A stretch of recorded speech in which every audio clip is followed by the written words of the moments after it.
There's something really wrong.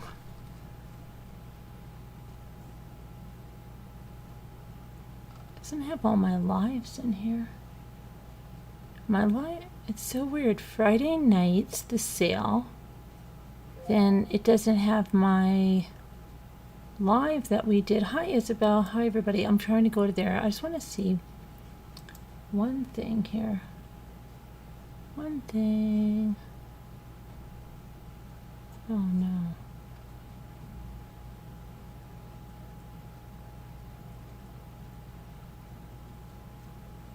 Wow. So many people. Oh, shoot. This light is like crazy.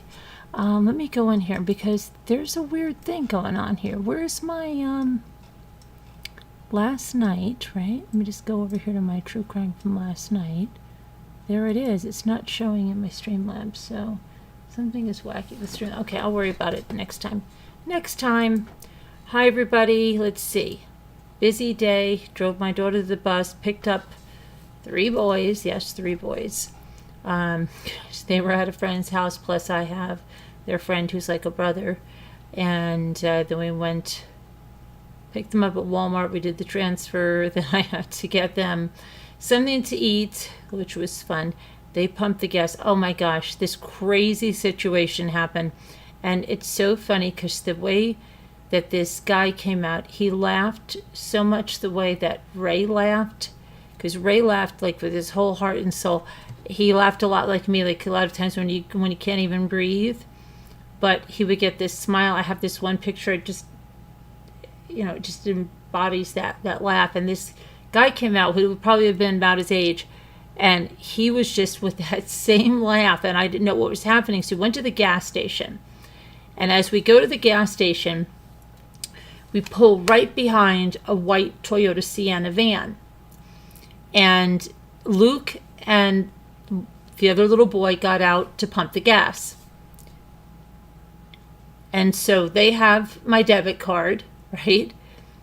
And they're putting it in the machine and they're getting the gas. And I thought, well, this is funny because these are 2 white Siennas and here's 2 kids around the same age. And like I saw the kid and it looked like he wanted to talk to Luke and his friend.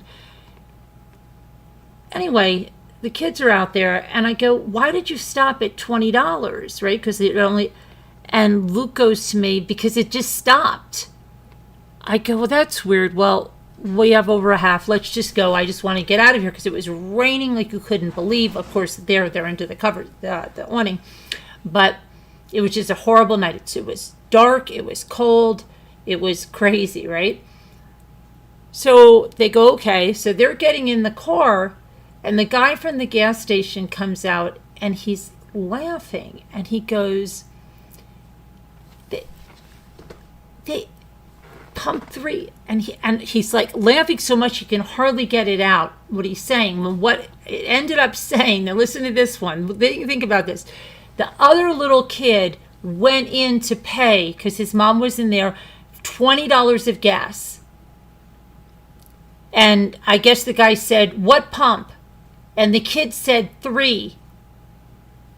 Well, either that or he said the white van, the Sienna, right? Whatever it was, he put the $20 on our pump. So it didn't take our card and it pumped their gas. So the kid, meanwhile, that's why he kept looking like what the heck is going on? Like, why aren't I getting the gas? And I didn't know what, and I said, what do we do? And he goes, have them come in right here and I'll put $20, on the card. So that's what we had to do. But the chances of that, and then they had to come back and he put it on, I don't know why he had to put it back on that pump. But he put it back on that pump. It was so crazy, the chances of that. And the guy was just laughing like crazy. But then, then I had to drive.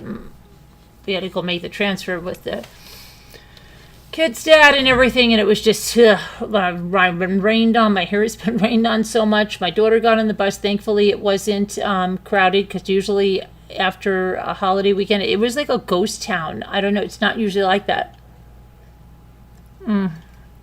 And so it was finished to, the holiday weekend, just with this horrible, horrible rain, cold rain. Anyway, hope everybody had a good weekend. I hope your friends and family got where they were going safely if they were returning home or wherever they're going. And I hope that I'm not on mute. No, I'm not on mute. If everybody could give the video a thumbs up, that would be great. We're going to do some more reading on Joan D'Alessandro's book. And I know a bunch of you have asked where you can order it. It's a great book to order, and you can order the book at jonesjoy.org.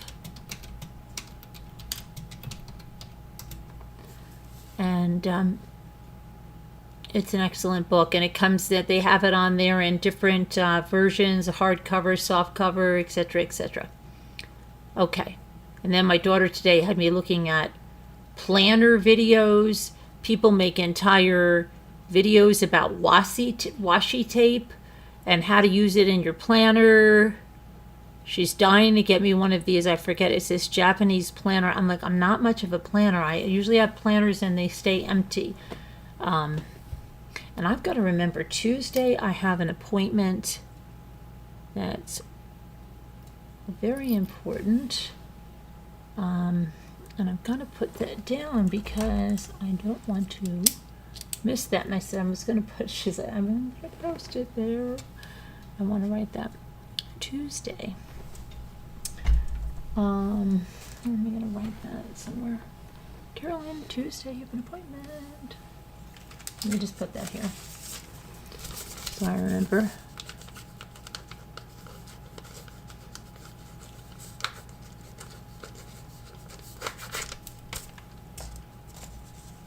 That's good. That's my planner. Okay. And now we're going to talk about some of this true crime stuff in the news. All right. And there's a manhunt underway after a Texas mother. This is how prevalent this is. I thought this was a Georgia case that we read about the other day. No, it's a totally different case. This one in Texas. And let me put the image here.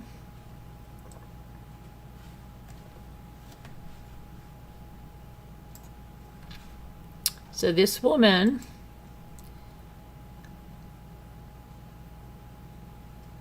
is Hilda, and there's a massive manhunt underway after this Texas mother was allegedly murdered by her abusive husband in front of multiple children.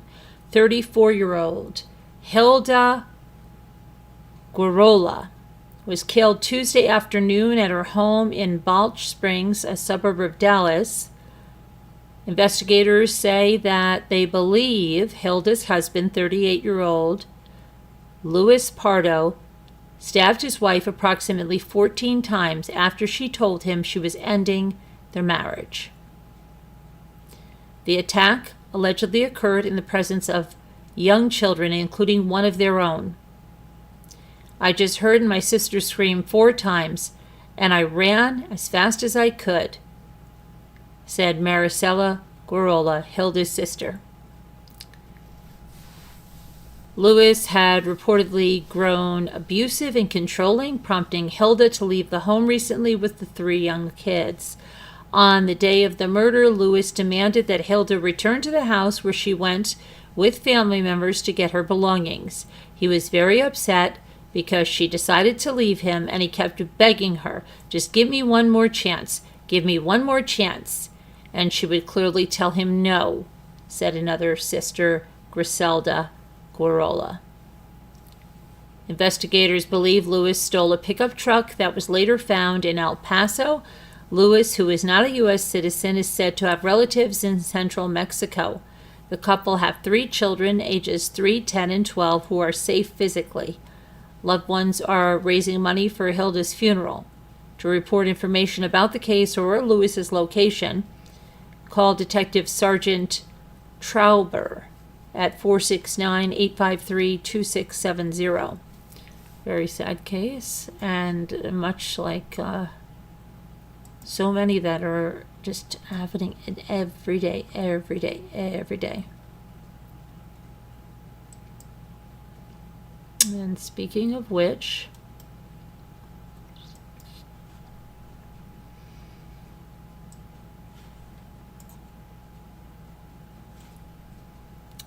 a New Mexico police cadet was allegedly murdered by her own husband in a suspected murder-suicide, leaving the couple's young son without his parents. Shortly after 4 p.m. Tuesday, again on Tuesday, officers responded to an apartment in northeast Albuquerque for a report of a disturbance, and they found 2 adults deceased inside. Investigators concluded that 41-year-old Brighton Hagan shot and killed his wife, 32-year-old Taylor Hagan, before taking his own life. The couple's 8-year-old son was found with a neighbor, and it was not clear whether the boy had been in the family's apartment during this violent MS or if he was there prior. Officials say Taylor Hagan had been participating in Albuquerque Police Department Academy and had already completed 17 weeks of the 26-week program.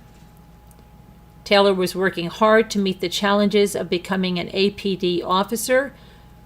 Albuquerque Police Chief Medina said in a news release, "She chose to serve the community as a police officer and keep the community safe.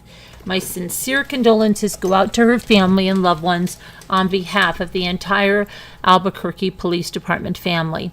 A color guard escorted Taylor Hagan's body when it was brought to the medical examiner's office. Her parents have petitioned to be legal guardians of their grandson. The police department urged community members to seek help if they're dealing with domestic violence. Domestic violence tends to increase during the holidays, said police spokesperson Gilbert Gallegos told the Albuquerque Journal. If someone is in immediate danger, we urge them to leave or have someone they can trust stay with them and call a crisis hotline for assistance. Gallegos, I'm sorry. Location of a woman's for assistance, or the location of a woman's shelter, counseling, and crisis intervention. If you or someone else you know faces domestic violence, please call National Domestic Violence Hotline at 1-800-799-7233. Very true. Okay, and then next, the police have identified the couple that was killed in the Rainbow Bridge crash and explosion.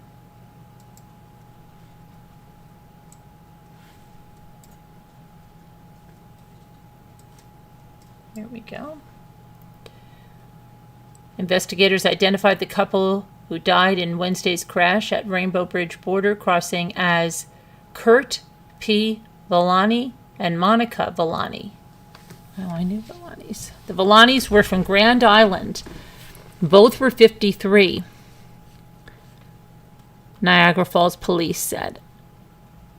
So here's what it is. Here's the official from the Police Department Office of the Chief of the Niagara Valley, New York. The 2 occupants involved in the crash on the Rainbow Bridge on Wednesday, November 23rd, 2023, have been identified as 53-year-old Kurt P. Villani and his wife, 53-year-old Monica Villani, both of Grand Island, New York. The incident is currently under investigation by the Niagara Falls Police Department Crash Management Unit. Therefore, no further details are available at this time. The City of Niagara Falls would like to extend our sincere condolences to the families as they deal with this tragedy. The Villani's vehicle was traveling at a high rate of speed and hit a curb and went airborne at around 11:30 a.m. Wednesday. The car exploded on impact with U.S. Customs and Border Protection booth at the bridge. The bridge and 3 other border crossings over the Niagara River were closed in the aftermath of the crash, but the other 3 reopened a few hours later. The Rainbow Bridge reopened Thursday night. the FBI announced late Wednesday it had found no evidence of terrorism in the crash and that Niagara Falls police had taken over the investigation. The local police say they were still investigating.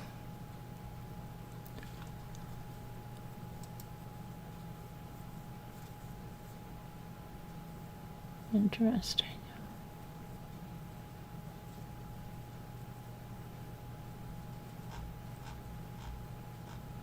Okay, and then, hang on. And this,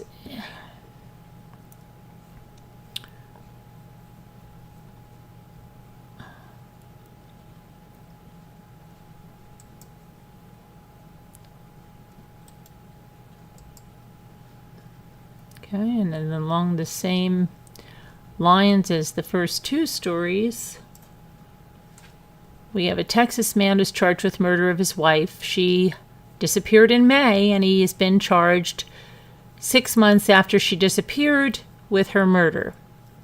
Crystal Lynch, a mom of 2 daughters, was last seen on May 7th in the company of her husband, Marquis Rochad Glasper, who's 37. Her body has not been found, but according to the charging documents, a witness told investigators that Glasper believed Lynch was having an affair and had reportedly made threats to harm her if she cheated on him.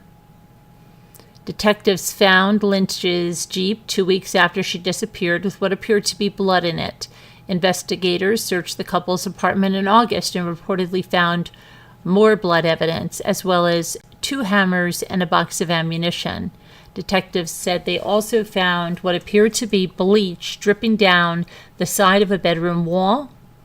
Houston police charged Glasper with murder, unlawful possession of a firearm by a felon, and tampering with evidence of a human corpse on Wednesday. He was arrested on Saturday.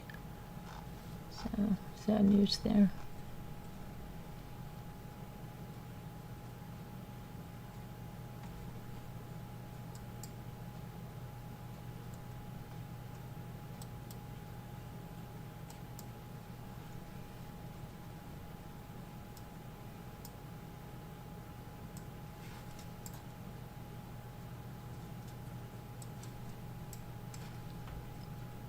Former Texas deputy sheriff accused of killing his paraplegic girlfriend and claiming it was her taking her own life was convicted of murder earlier this week and sentenced to 30 years in prison.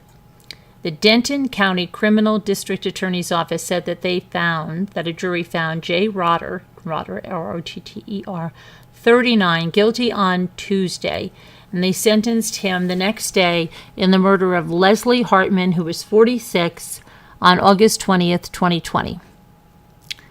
Rotter, who worked for the Tarrant County Sheriff's Office at the time, called police and told them that Hartman shot herself in the head using his service weapon while they were embracing. He told detectives he would have stopped her if he could have. But investigators uncovered evidence implicating Rotter in her death. When they brought him in for questioning, he initially refused to hand over his cell phone and then reset it to a factory setting when he was alone in the room. Detectives found chat messages on the app Discord for the night of Hartman's death. They were posted before he called police to report her taking her own life, in which he wrote messages indicating he went into the backyard and fired a bullet into a milk carton, which led to an argument between the two. At 11:14 p.m., Rotter wrote, "I just sent a 9-mile in this effing hippie," along with a photo of himself holding the pistol. Neighbors say that Hartman, a beloved artist, was happy and had not appeared that she wanted to take her own life. In fact, one neighbor said she had just adopted a new puppy.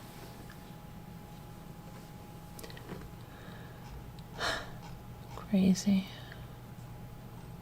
So let's see, according to the Denton County Criminal District Attorney's Office, this is what is on their site. They say yesterday a Denton County jury found Jay Rotter guilty of the offense of murder for shooting his girlfriend.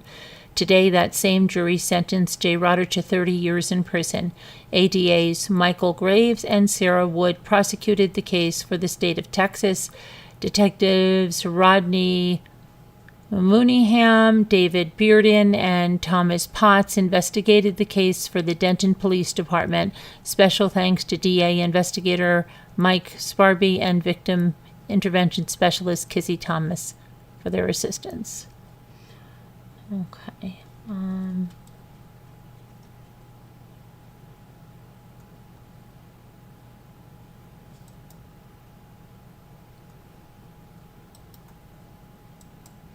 Again, keeping with the current theme here, that should not be, but sadly is.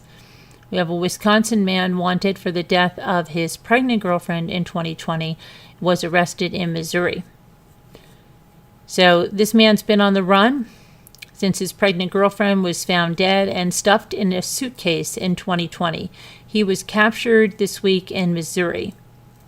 Jose Dominguez Garcia, 26, was arrested on November 23rd in Gladstone, Missouri, after tag readers alerted officers to a vehicle with a stolen tag. Police say he had several identification cards on him and gave officers multiple names before they determined who he was, and that there was a warrant for his arrest for the murder of 25-year-old Rosalie Cindy Rodriguez in Wisconsin. Rosalie's body was found on October 14th of 2020 at an abandoned farmhouse in Reedsburg, which is about 150 miles from where she was last seen on July 4th of that year. Her body was formally identified in September of 2021, and murder charges were filed in December against Dominguez Garcia for her death and that of her unborn child, hiding a corpse. At the time, prosecutors said they weren't sure if Dominguez Garcia was still in the United States. Dominguez Garcia and Rosalie worked at the same restaurant in Lake Delton, and they were dating. He picked up her last paycheck, isn't that nice, on July 23rd, 2020. When police interviewed him, he admitted that they had been dating, but said they broke up on July 4th. Why was he picking up her paycheck? And when he learned she was cheating on her, she was cheating on him, he said that she told him she was pregnant and he wasn't the father. Police say they located his car, a red 2003 Volkswagen Jetta, in the Wisconsin Dells in August of 2020. They found a red gelatin substance and dead flies and maggots in the car. A detective said it appeared that a decaying body had been in the trunk of the vehicle. Gladstone police said Dominguez Garcia is being held in the Clay County Detention Center while awaiting extradition to Wisconsin. So he's been captured after 3 years on the run. And let me see, I just heard something. So let me see. Oh, wow. Let's see what's going on here. Hi, snow remover. Had a few bad months, taken a long time to recover. We'll try to get back to a new normal. Oh, good. Prayer, snow remover. Thank you for being a remover VIP for 46 months. And Kevin gifted 10 membership. Let's see who's here. High 61 was gifted a membership. Thank you, Kevin. Janine R was gifted one. Where is the Lurve? Jade Angel, Fangirl of Creed and Mikey, My Angel, Pet Nanny Nancy, Moonlit Dreams, What's in a Name. Beautiful. Welcome, new members. Hi, Evie. Hi, Evelyn. It's Carolyn, my friend. How are you?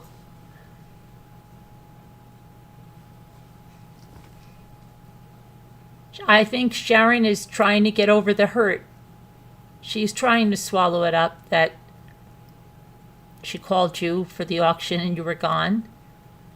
I've been working with her through her feelings all day today, Evelyn.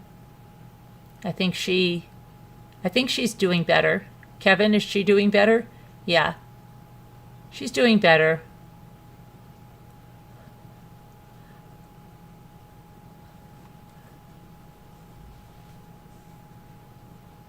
Okay, you're going to be here? Yeah. I,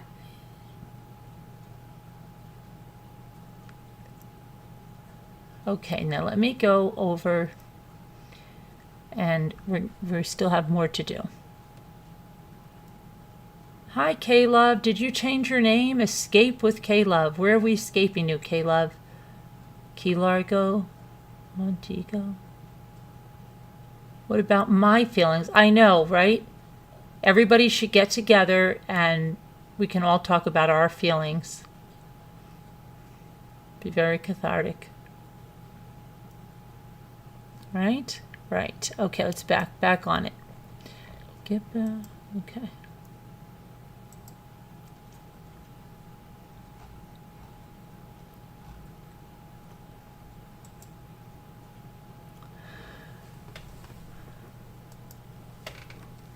Cyber Monday's coming up.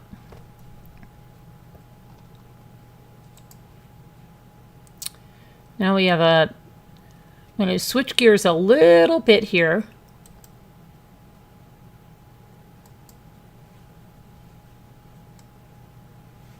Poor little guy over here.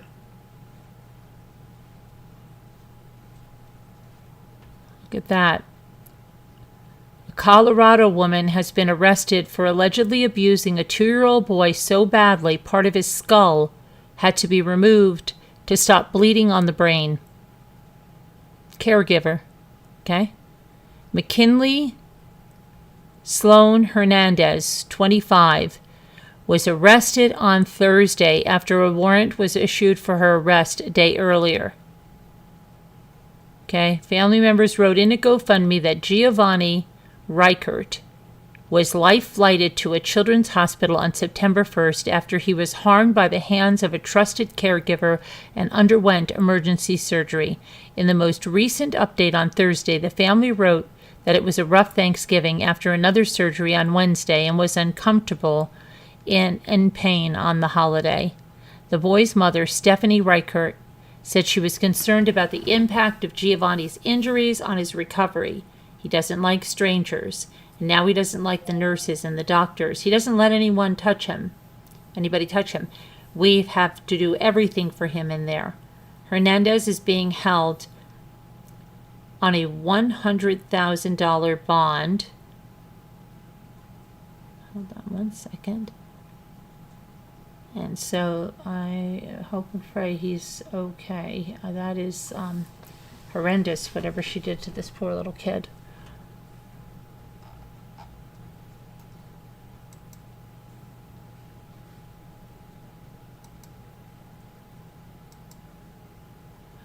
Okay, now let me get back.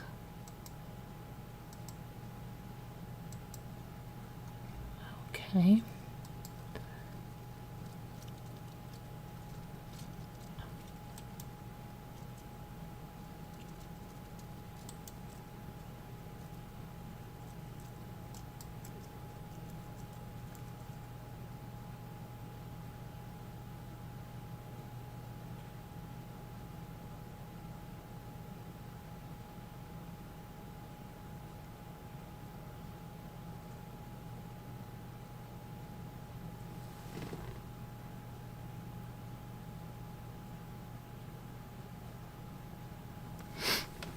Okay, so let me get this over here. And we're going to talk about a 3-year-old who was shot and killed Saturday morning at a Florida extended stay hotel. You know what? And this is in Tamarack, Florida. Tamarack. And when I see this, it almost looks like that hotel that Letitia Stalkin, her daughter, went to. They say the little girl was accompanied by a woman, but did not say if the woman was related to her. Investigators detained 2 occupants of a U-Haul truck about 9 miles away in Lauderhill in connection with the shooting, but no arrests have been made. No further details have been released, and anyone with information is asked to call the Broward County Crime Stoppers at 954-493-8477. That's very strange. Very strange.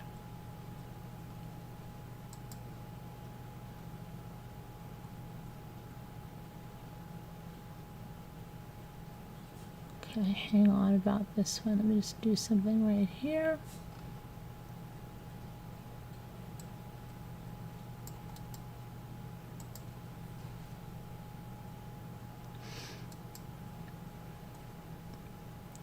Okay. So we have a California mother who's been arrested for allegedly murdering her 9-year-old daughter after a child's body was found in her home in Orange County on Friday. And that is I'm going to butcher this name. Kadaya Alaya Ali Pendergraft, 32, was arrested at a shopping center in the city of Aliso Viejo in connection with her child's death, and she was booked into the Orange County Jail. The Westminster Police responded just after noon on Friday to the 14,100 block of Golden West Street in Westminster to conduct a welfare check. Because a concerned family member had called, officers forced their way inside the home where they discovered the little girl's body with signs of trauma. Pendergraft was not home when the officers found the little girl's body, but she was tracked down and arrested at a shopping center. While police officers are exposed to tragedies on a daily basis, this murder is particularly disturbing due to the senseless loss of a child allegedly at the hands of their own mother, said the Westminster Chief of Police, Darren Lennell. The case is under investigation. Crazy.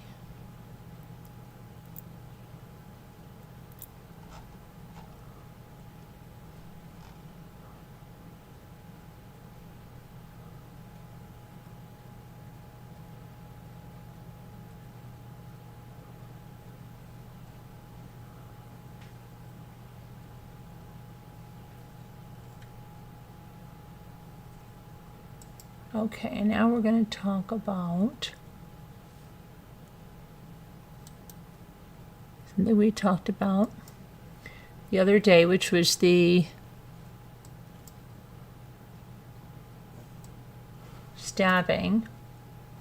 prison stabbing of Derek Chauvin. His mother broke her silence.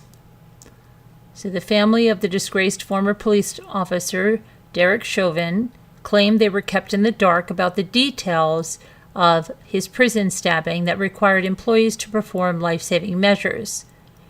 Carolyn Polenti, Chauvin's mother, found out her son was seriously injured through the media and was not contacted by any officials on his condition. That's according to Alpha News. And I quote her saying, "How the hell do these news agencies know, and his own mother doesn't even know, and that prison has an emergency contact number for me?" She explained she's worried and scared about her son's condition. "I can't even think what to say. I haven't been to bed and made a path in my kitchen and living room floor by pacing." His attorney, Bill Moorman, said he's tried to contact the Bureau of Prisons on behalf of his client's family to find out more about the stabbing, but has yet to hear back from the agency. "We have attempted to contact the Bureau of Prisons regarding the media reports regarding Mr. Chauvin, and we have not heard." Gregory M. Erickson, another of Chauvin's attorneys, called out the prison for its lack of transparency. It appears to be indicative of a poorly run facility and indicates how Derek's assault was allowed to happen. how the family members who are in charge of Derek's decisions regarding his personal medical care and his emergency contact were not informed after his stabbing further indicates the institution's poor procedures and lack of institutional control, the lawyer said of the prison. Chauvin, 47, who's serving 22 and a half years for the May 2020 death of George Floyd, was attacked around 12:30 p.m. on Friday at the Federal Correctional Institute in Tucson, Arizona. Prison employees had to perform life-saving measures before Chauvin was hospitalized. The federal agency shared that his attacker was also taken to the hospital but has yet to be identified, and he has been listed now in stable condition. And the Minnesota Attorney General spokesperson said Saturday they heard Chauvin is expected to survive. Visiting at the facility remains suspended as of Sunday. I have to stay strong for Derek as he does for me. There is no stronger love than a mother's love, Chauvin's mother told the Alpha News. Let's see here. Palenti has made several trips to visit her son at the notoriously violent prison since he's been in the facility. In November of 2022, an inmate pulled a gun and tried to shoot a visitor in the head, but failed when the weapon misfired. Okay. Following Chauvin's stabbing, Minnesota Attorney General Keith Ellison, whose office prosecuted the former cop for Floyd's death, said, "The incident is sad for a man who has already been convicted. I am sad to hear that Derek Chauvin was the target of violence," Ellison said. "He was duly convicted of his crimes. Like any incarcerated individual, he should be able to serve his sentence without fear of retaliation or violence." The stabbing in Arizona comes just 1 week after the U.S. Supreme Court rejected Chauvin's appeal of his second-degree murder conviction. Chauvin's lawyers argued that he was denied a fair trial due to the publicity surrounding the case and concerns about potential violence if he was acquitted. They had advocated for keeping his client out of the prison's general population and away from other inmates, anticipating he'd be a target. Okay, so let's see what's going on over here in the live, because I hear a lot of stuff happening. Let's see what's happening, what's going on here. Okay, wait a minute. Another 10? Thank you very much, Kevin. That's very nice. Let's see who we got as some new members there. Let's see. Where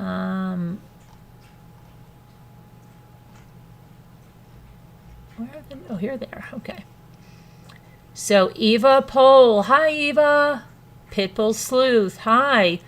Cheever Ann. Oh no, Cheever Ann, you're not supposed to be over here. You're in trouble, girl. Pippi Longstocking, good to see you. Glad you got a membership. Sandy Starr was gifted a membership. Ruby Putnam was gifted a membership. Hybrid Pisces, you're not supposed to be here either, darling. No, no, no, you're going to be in trouble with a capital T. Gretchen Blue, welcome. Okay, welcome, welcome. Hello, Christine. Hi, Jen Grill. Hi, 61. Hello, Teresa W. Good to see you. Hello, hello. Hello, Sassy Darcy. Hello, Adventures with Beth. Hello, Deborah Van Couverden. Hello, K-Rox. Hello, Jane. Hello, Isabel.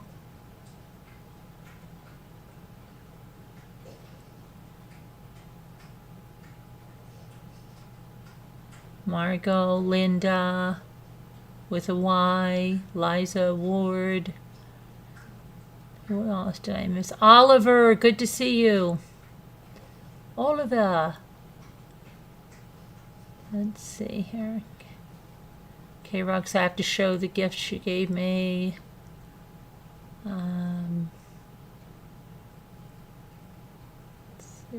Nightbot, good to see you.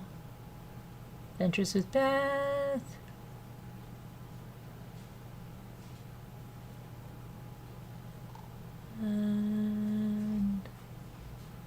Okay, so let's go on. Let's go on.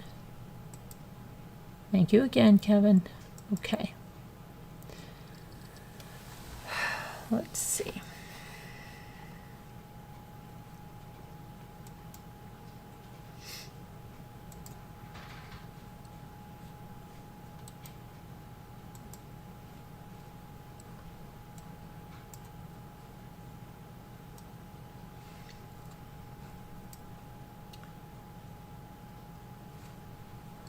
So, a West Virginia man has been arrested after he allegedly attacked his stepfather with a claw hammer early Friday morning. South Charleston police say Frankie McNeil, 29, went into his mother and stepfather's bedroom with the hammer and accused them of trying to kill him. McNeil, who was staying at the home for Thanksgiving, struck his stepfather, identified as Stuart Fields, in the left side of the face, caused a serious injury, as you can imagine.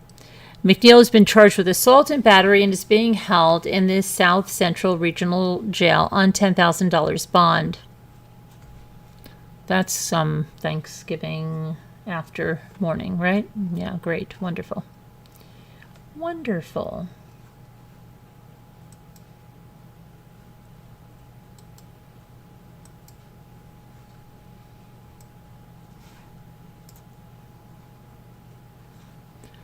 This Nebraska dad has been charged with criminal homicide and other charges related to the shooting death of his 10-year-old son Thursday night.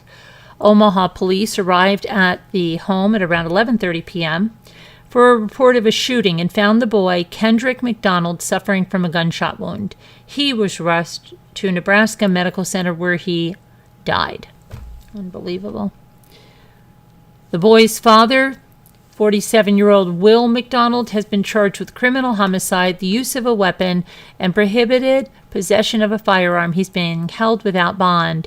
Omaha Police Captain Jeremy Christensen say investigators are trying to piece together what led to the shooting and said it appeared a car alarm was going off just before the gunfire.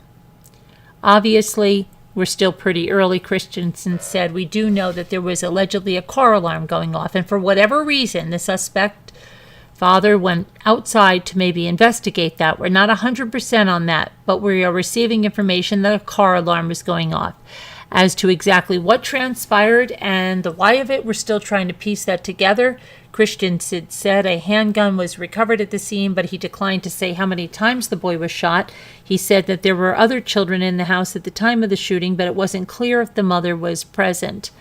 Douglas County Attorney Don Klein said formal charges could be filed by Sunday. He said his office received a preliminary report from police and are waiting a formal briefing. It's obviously very tragic, Klein said, but we have to determine if Will McDonald was justified in doing what he did. At this point in time, it doesn't appear that he was justified in firing. Will McDonald was convicted of a felony theft and felony robbery in the late 1990s, serving time in prison from 1998 to 2003. He was charged with illegally possessing a gun in 2005, along with making terroristic threats and using a firearm to commit a felony. The final outcome of those charges was not clear from what was gathered online. Not good, and horrible tragedy. Okay.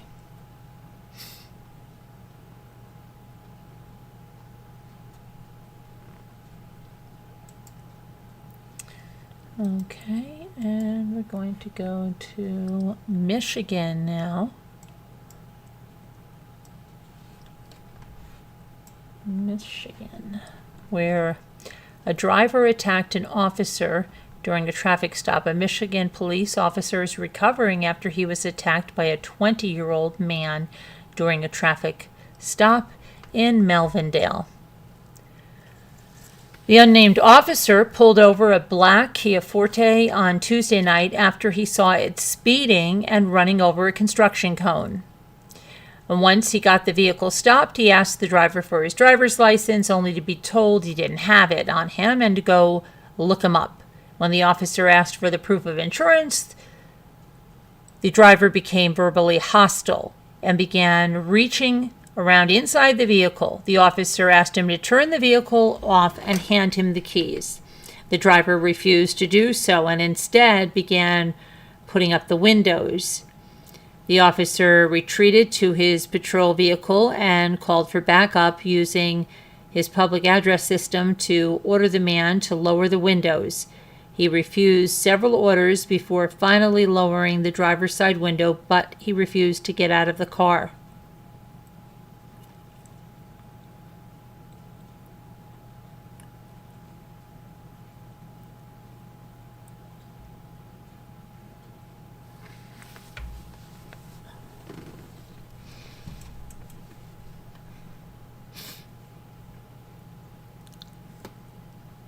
The officer reached to open the door, and the driver grabbed the officer's arm.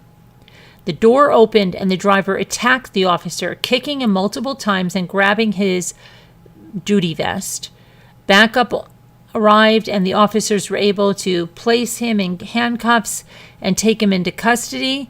The driver was ticketed, arrested, and taken to jail, and his car was impounded.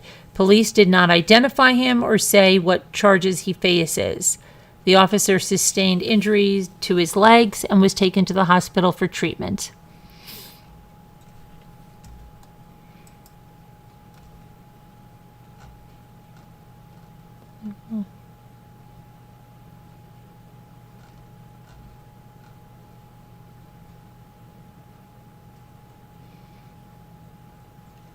Okay, and this is...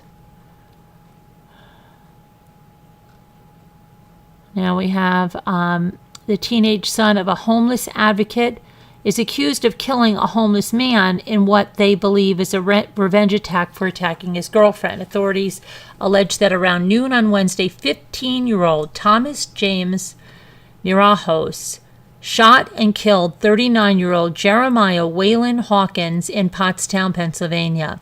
Hawkins was found with a gunshot wound to his face and was rushed to an area hospital where he was pronounced dead.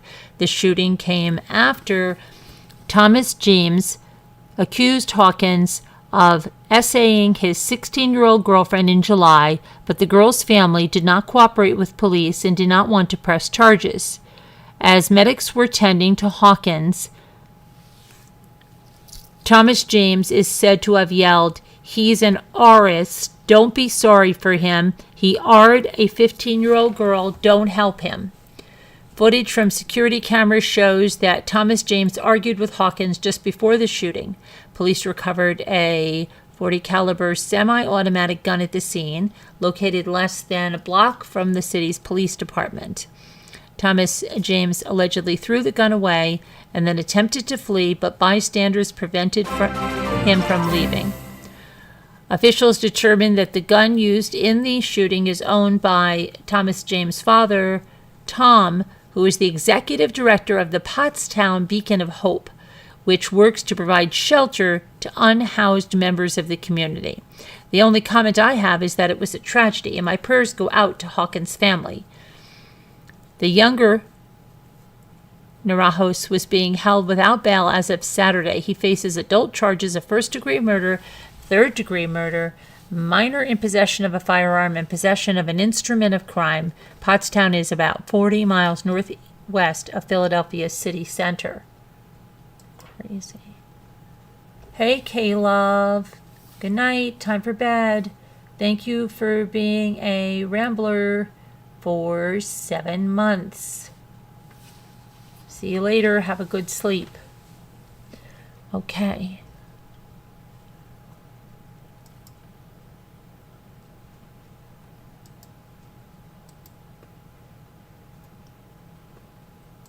Next up.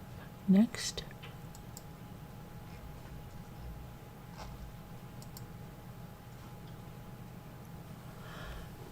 Okay, I have to, how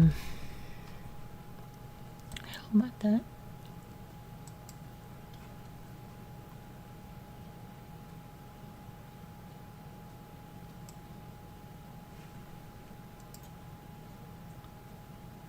Okay, here we go.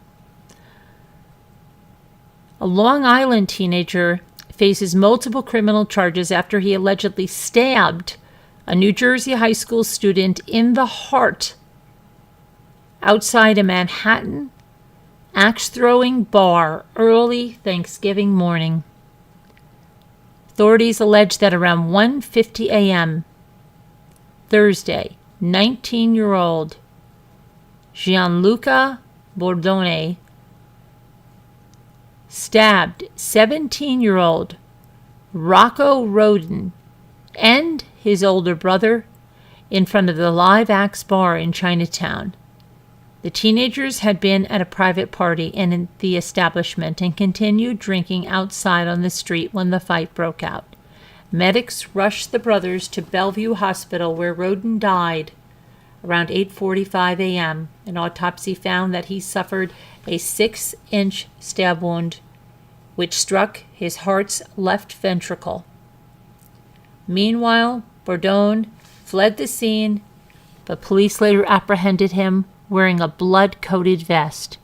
On Saturday morning, Bordone of Oyster Bay was arraigned in Manhattan Criminal Court on charges of manslaughter and assault. He reportedly mouthed,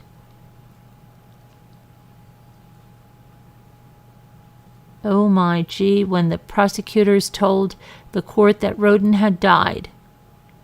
An attorney representing Bordone told the court the case is far more complicated than what prosecutors have alleged.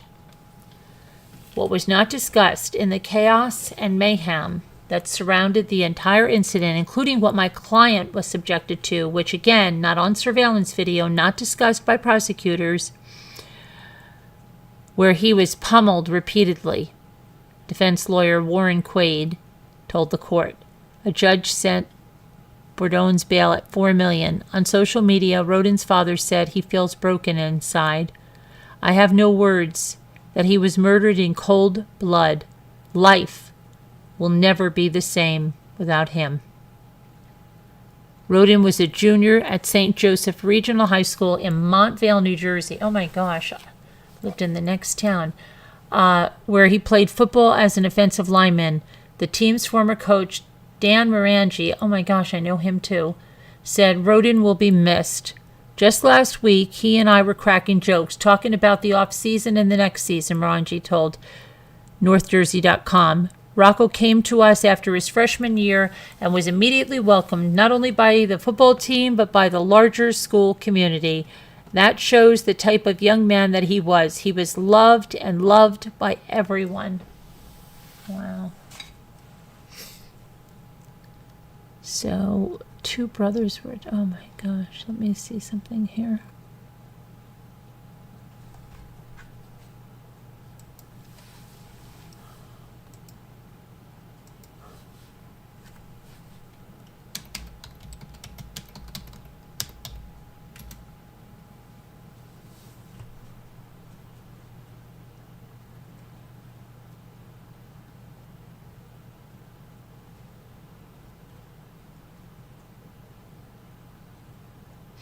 I guess this is Dwan Rodin to Brian Haskell. "Our family is so broken over this tragic loss. Life will never be the same without you, Rocco. You were the light in a dark room with huge personality and the best one-liners. I will cherish all of the memories. Everyone who met you loved you so much. You left us way too soon. We love you forever, Rock." Wow.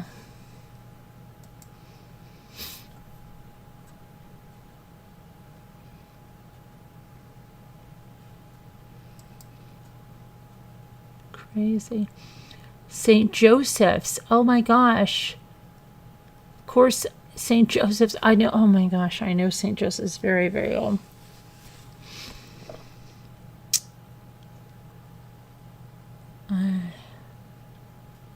He went to St. Joseph's. I didn't even realize, just looking at the town when I read they didn't register St. Joe's. "It is with deep sadness and heavy hearts that we share the heartbreaking news of the passing of one of our own, Rocco Rodin. A junior at St. Joseph's Regional High School, left us in the early hours of Thanksgiving morning. Our thoughts and prayers are with Rocco's family during this incredibly difficult time." Oh, see, and one of my cousins is commenting on this. Yeah, it's crazy. I didn't realize that.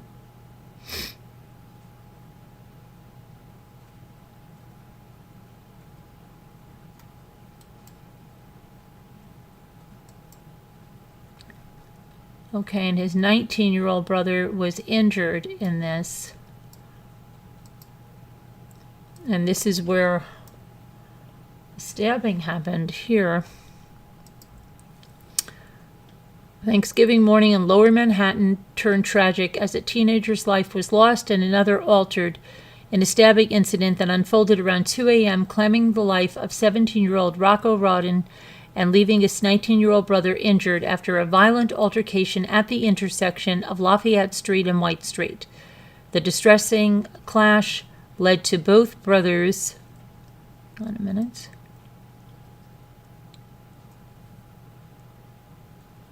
Oopsie, wait a second.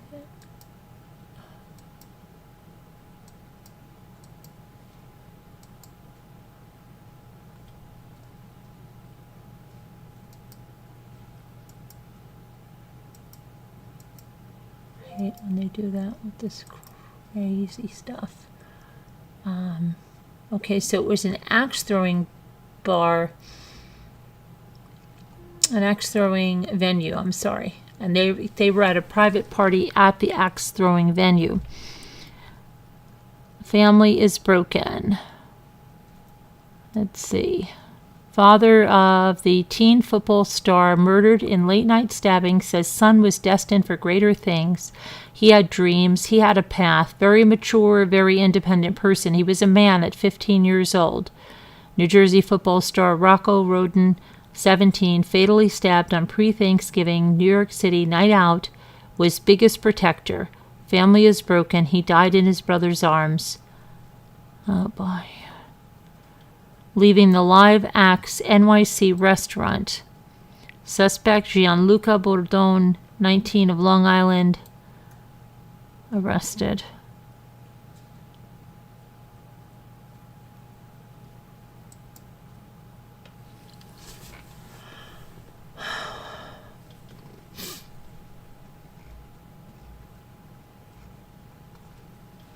Oh.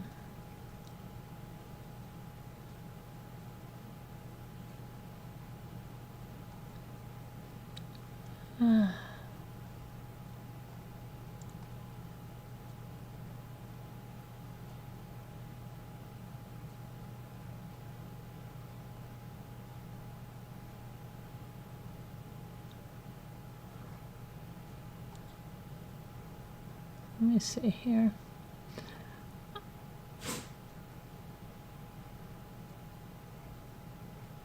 Wow, this is really sad.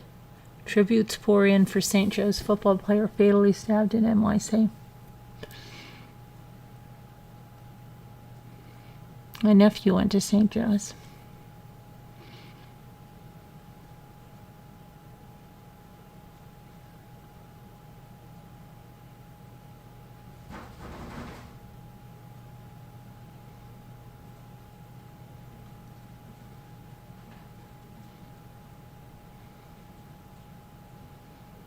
Oh, this is crazy.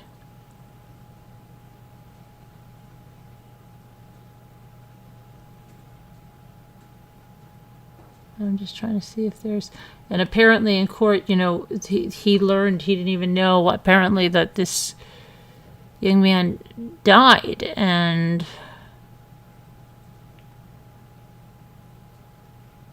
so crazy. Totally senseless.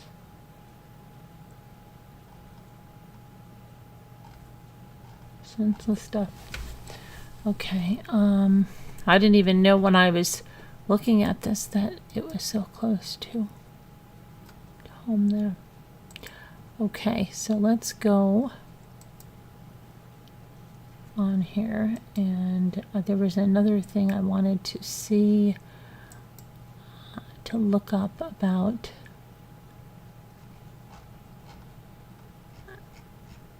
who was it? There was something over here.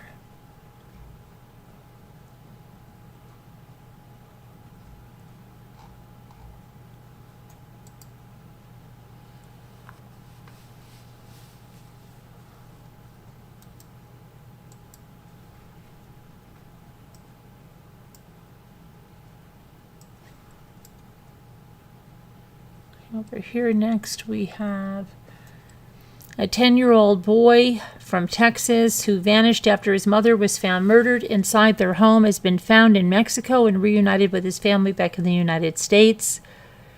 Ian Aguilar's mother, Zolika Lopez, 48, was found dead on November 14th by her daughter, and an Amber Alert was issued for her son. Wilmer police investigators say they believed he was taken by his father, 38-year-old Juan Cano, who was also the suspect in Zolika's death. The results from countless hours of hard work and investigation by many law enforcement agencies, support groups, and the counterparts on both U.S. and Mexico sides of the border are the result. This is the result of their hard work, Wilmer police said in a statement.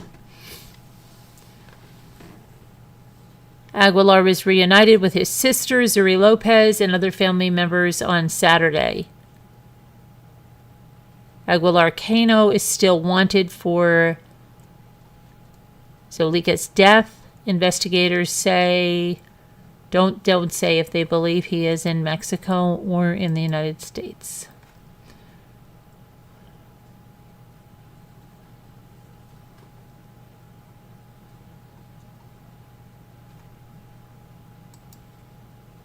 Okay, and this is another Georgia murder of a wife. Not the one that we even talked about the other day, a totally different one.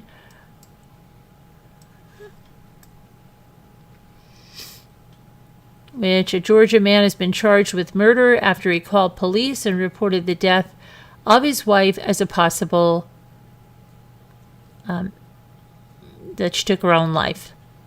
Warner Robins police responded to the call and they found Lucille Ann McManus, 63, dead, with an apparent injury to her head. By Friday afternoon, investigators had classified McManus's death as a homicide, and they charged her 55-year-old husband, Brian McManus, with malice murder. No further information was released, and police ask anyone with information to contact the detectives at 478-302-5380. How many more, right? How many more? It's crazy.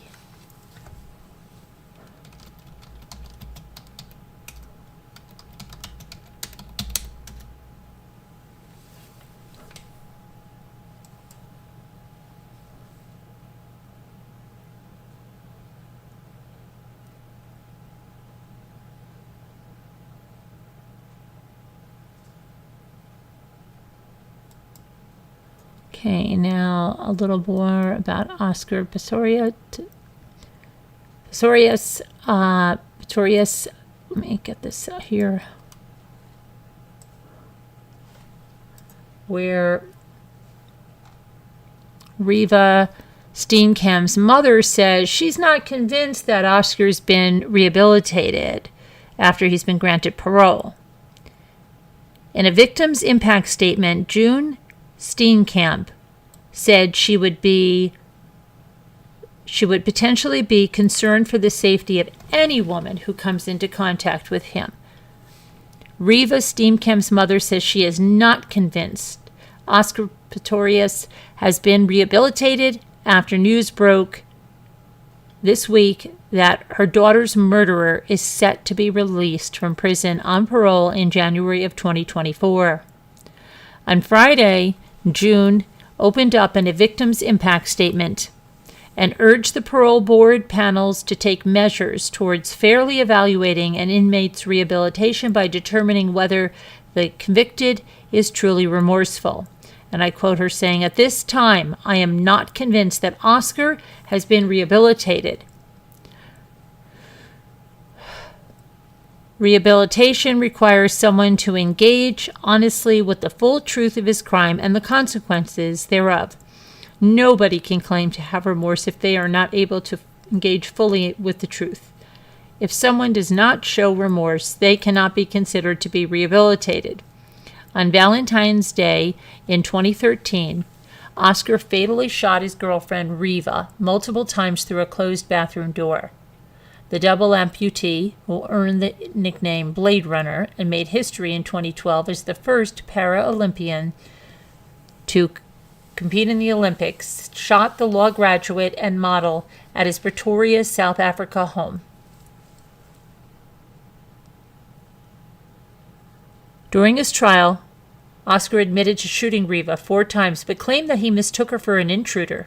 He pled not guilty. However, prosecutors argued that he intentionally killed Riva in a fit of rage. Oscar is now 37. He's been behind bars since 2013. According to the Department of Correctional Services in South Africa, the parole board has set his release for January 5th of 2024. So June went on to say, I had forgiven Oscar long ago, as I knew almost instantly that I would not be able to survive if I had to cling to my anger.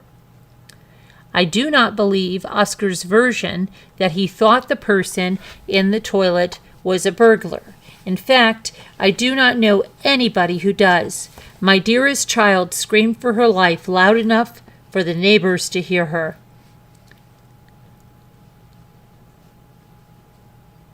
In a statement on Twitter, or X now as it's known, formerly known as Twitter, the Department of Correctional Services said Oscar will be monitored by authorities until his sentence expires.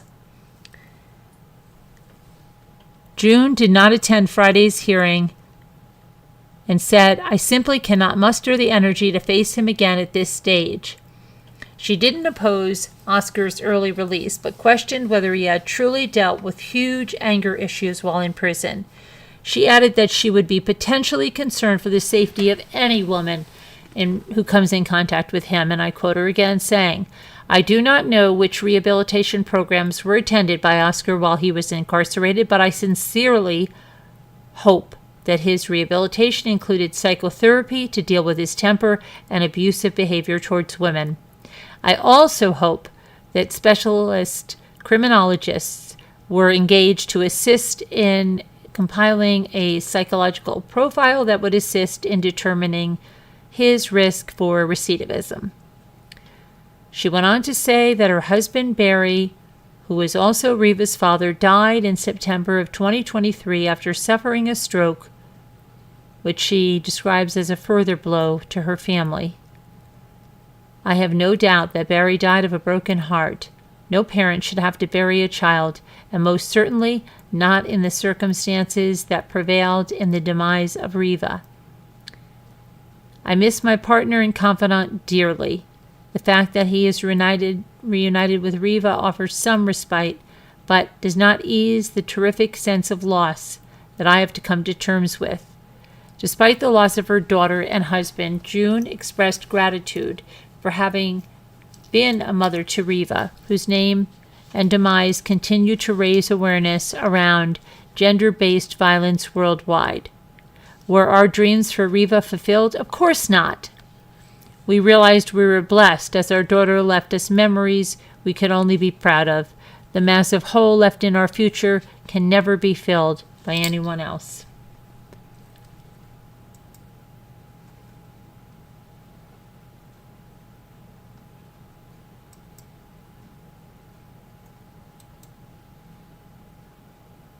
Okay, now some of you may say you have an obsession with true crime, right?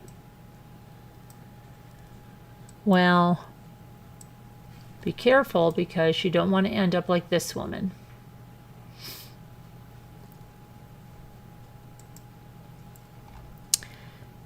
"23-year-old Jung Yo Jung was obsessed with true crime. And because of that, she killed a stranger out of curiosity and is now sentenced to life in prison. She found the victim after contacting 54 people, who were mostly women, on a tutoring app. Okay? Tutoring app. She was sentenced to life in prison on Friday in South Korea. She was arrested in June in connection with the premeditated murder of a female tutor that she met online. Police say she created an elaborate plan to meet the woman and kill her to see what it was like. She was found to have premeditated the crime, driven by a desire to kill someone after she became obsessed with murder from TV programs and books. Crazy, isn't it? According to sources, investigators said that Yu Zhang posed as a mother on a tutoring app, and she was searching for someone to teach her daughter English. She found the victim after she contacted 54 people, mostly women, on the app. She arrived at the woman's home. She posed as a young student and dressed in a school uniform. She's short, and with the uniform, the victim probably mistook her for a middle school student. Let's see, here we go. After entering the victim's residence, she stabbed her multiple times and then went to a supermarket where she purchased bins and bleach before returning to the residence where she dismembered her, the police spokesperson said. According to the BBC, Yu Zhang then took a taxi to dispose of some of the body parts in the woods, and the driver alerted police of her suspicious behavior after. Partial body parts discovered in the woods, while additional body parts were found at Yu Zhang's home. Police also said her browsing history showed she searched how to kill and ways to get rid of a body in the months leading up to the murder. She was arrested and convicted of murder, desecration, and abandonment of a corpse. In addition to her sentence, she must also wear a tracking device for 30 years. On Friday, the judge said that Yu Zhang committed the murder despite not knowing her beforehand for her own perverse reasons. They also said the crime incited a general distrust in the South Korean community.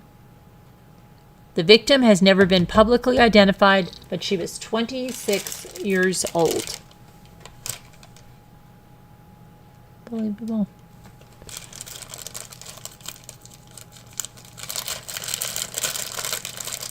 Okay, this is another. Let's see here.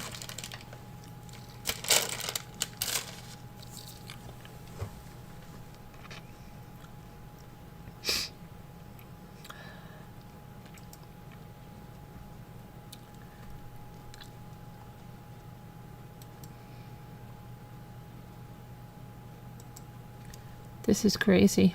Did you hear about this? A Subway employee was killed by an Atlanta man. Why? Because there was too much mayo on his sandwich. Melvin Williams is accused of killing a 26-year-old woman and injuring her coworker over an argument about condiments on his sandwich. The court documents show that Melvin Williams was denied bail. He'll remain behind bars as he awaits trial. He's accused of shooting and killing Brittany Macon, who was 26, in June of 2022, and injuring her coworker Jada Statham, then 24, over an alleged argument about condiments on his sandwich. Believe it or not, it was about too much mayonnaise on his sandwich, said the store owner, Willie Glenn. He decided to escalate the situation from there, and that's when all hell broke loose. Williams is charged with murder, aggravated assault, and aggravated assault with a deadly weapon, third-degree cruelty to children, possession of a firearm during the commission of a felony. Statham's 5-year-old son was also in the Subway store and witnessed the shooting. Wow. Williams was out on bond on unrelated charges when the shooting occurred. Macon's family remembers her as caring and courageous and said, and I quote, she was beautiful and loving, very vocal, would stand up for herself and others. She was caring and loved life and her family. I really would hope that the fact an unhinged man came into a restaurant and took a life, mental health in the black community needs to be addressed. It could have been anyone. It's unclear if Williams has retained an attorney to speak on his behalf. Let's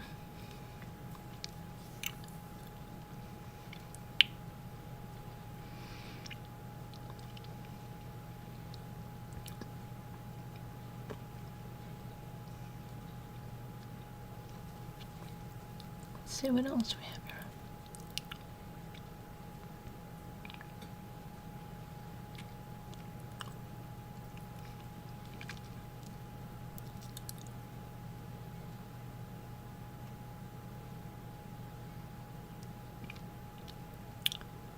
Okay.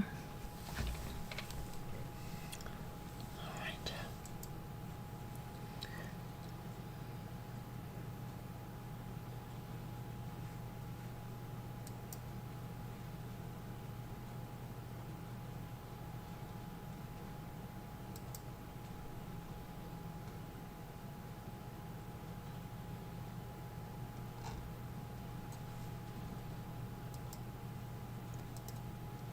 All right.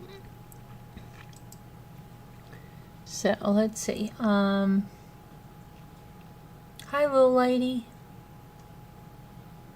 How are you? Hi, Emmy.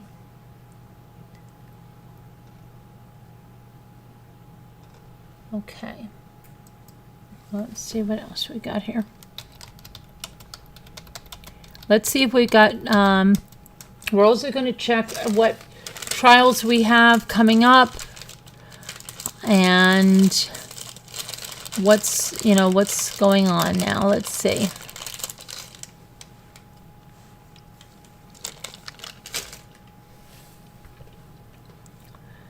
Okay.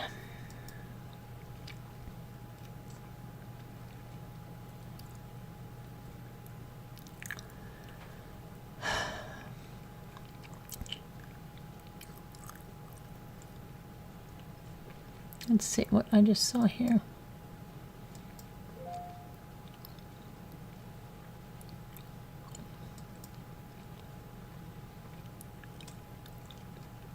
Brianna Gee murder trial to begin. What is that?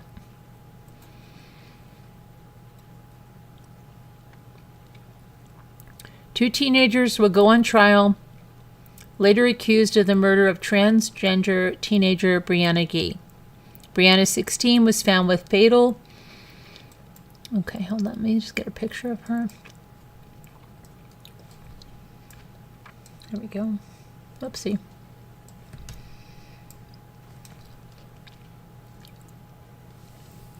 With fatal wounds on a path in Colchester Linear Park near Warrington, Cheshire. That was shortly after 3 p.m. on Saturday, February 11th, earlier this year. A girl and a boy, both aged 15 at the time, from the local area were arrested, charged with the murder of Brianna, who is a pupil at Birchwood High School, Warrington.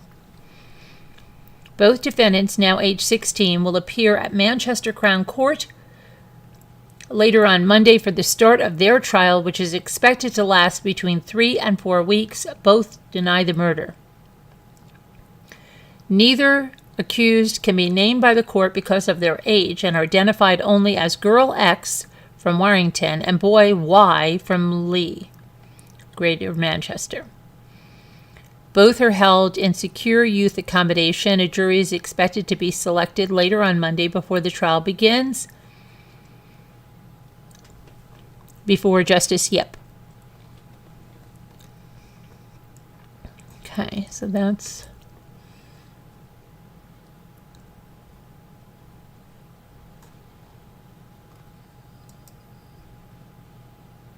one, and then they also have 6 teenagers go on trial for their alleged role in the 2020 beheading of a French teacher.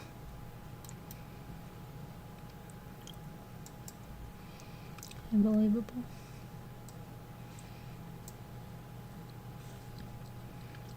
6 teenagers go on trial Monday in Paris for their alleged roles in the beheading of a teacher who showed caricatures of the Prophet of Islam to his class, a killing that led authorities to reaffirm France's cherished rights of expression and secularism.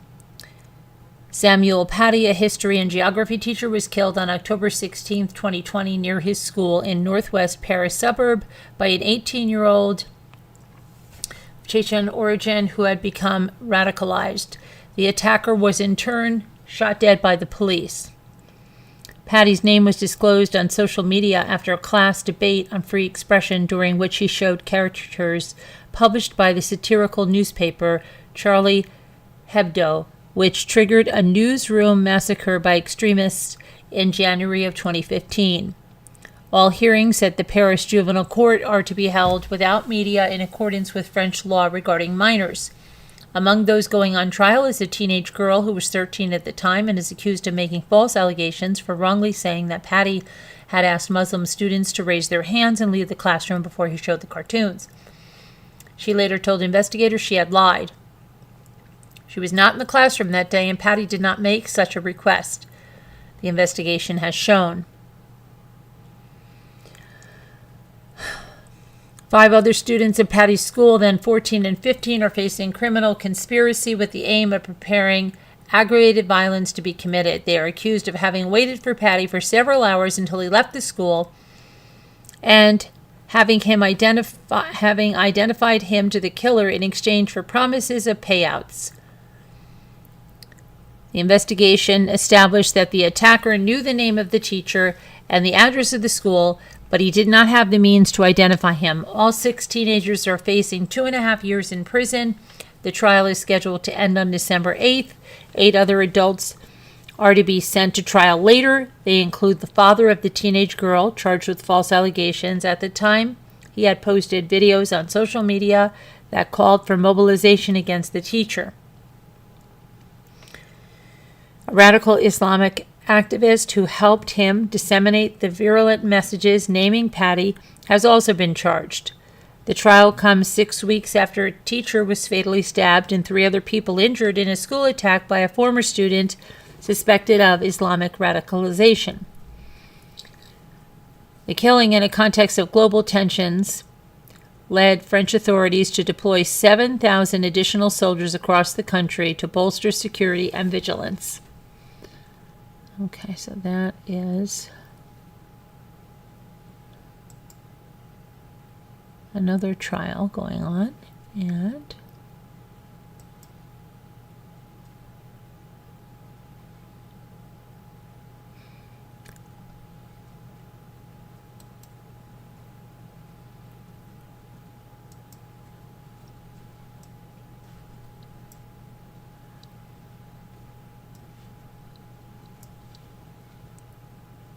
okay, so now killers who use knives already at a crime scene in an apparent crime of passion could face longer sentences under government plans to treat them more like premeditated murderers.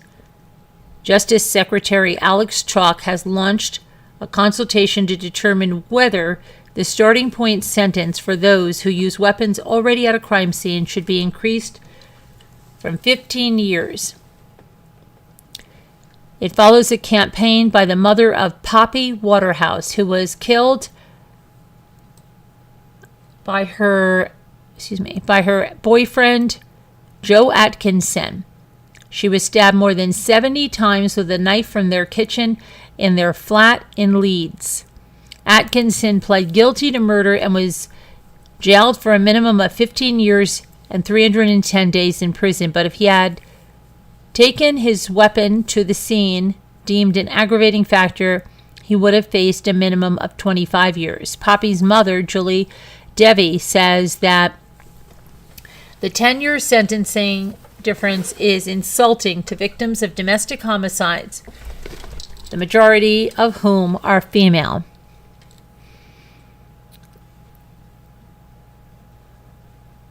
Ministers, however, are also concerned about the unintended consequences of increasing that sentence, as it could lead to longer jail time for women who stab their partner with a kitchen knife in a moment of violence after years of domestic abuse. The consultation is therefore also looking at whether domestic killers should receive longer sentences if they subject their victims to a campaign of coercive and controlling abuse. Mr. Chalk said, "It is shocking that around 1 in 4 murders are committed by a current or former partner or relative.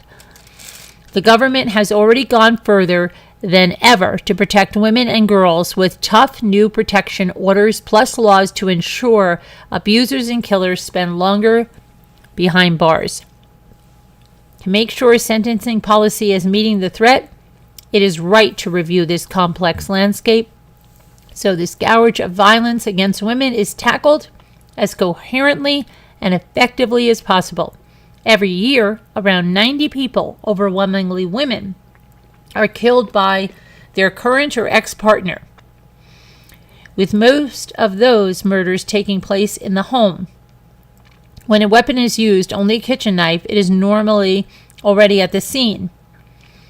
This means that although weapons are used, these offenses generally do not qualify for a higher starting point, with the discrepancy of up to 10 years compared with murders where a weapon is taken to the scene."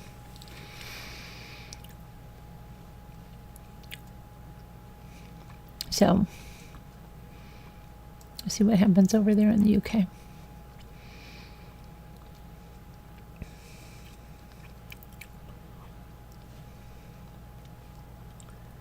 Let's see what else we have. What we have going on here.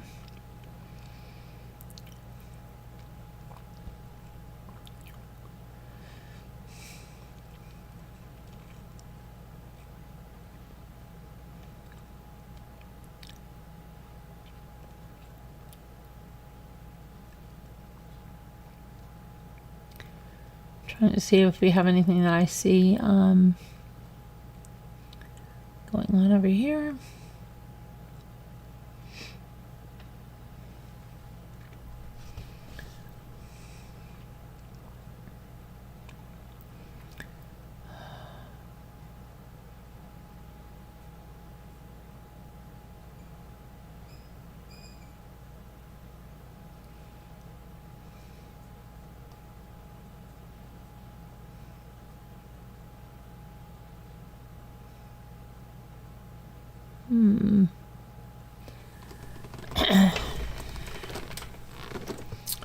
Oh, what is this? Huh.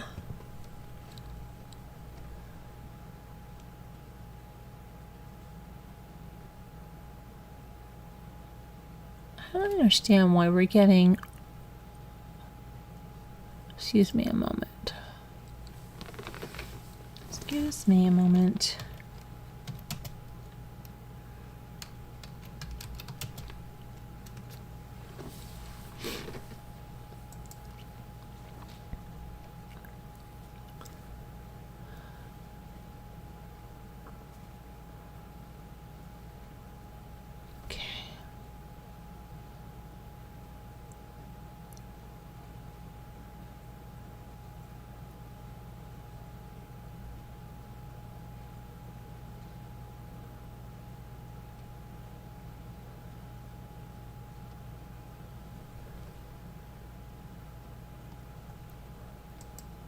Huh.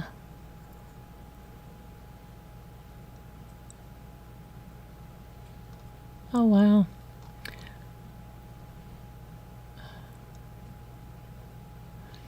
So apparently some travel blogger, Canadian travel blogger, is telling people, please be careful of who you travel with.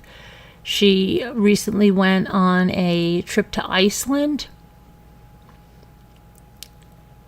and she was scared to travel alone because she had never done so before. So she started to go to people, and no one could make it. So the only person that was available was someone that she worked with at a restaurant.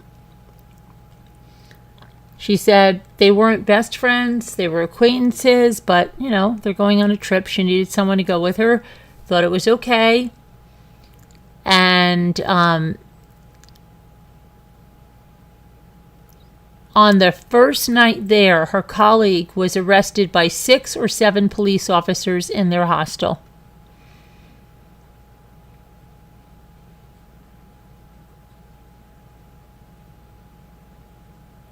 She said the woman tried to attack her, punched the hostel receptionist in the face, and was kicked out. She said she had to completely rearrange her plans to avoid her, and she made friends with other travelers at the hostel, went on to see the Northern Lights, did the group hike, saw the waterfalls and the geysers, and drove around the Golden Circle. So crazy. So she's telling people you got to be careful. I mean, come on now. That's a little insane, right? Be careful who you travel with. Yeah. Definitely. Psychological test, as Kevin says.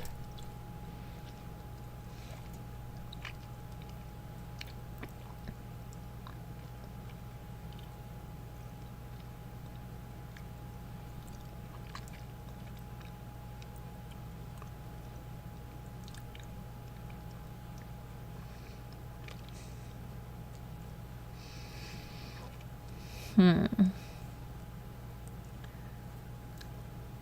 see what else we have.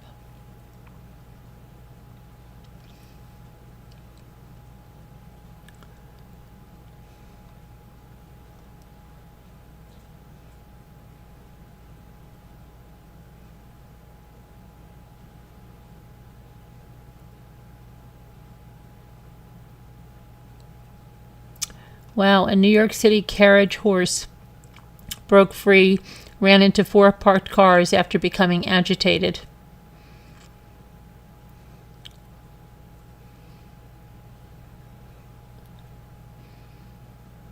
I guess the city was just too much.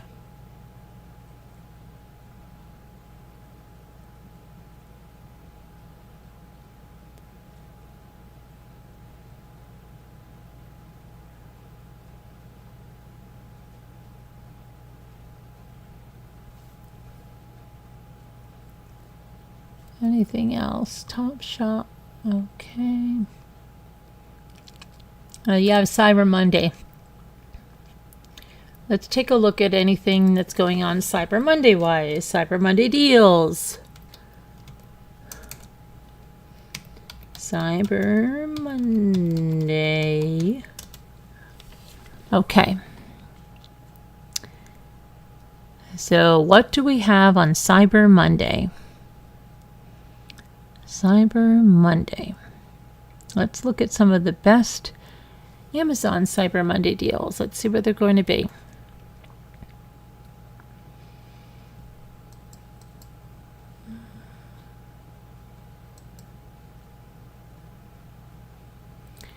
So here's some of the best one. Ring doorbells, cameras and bundles, 50% off.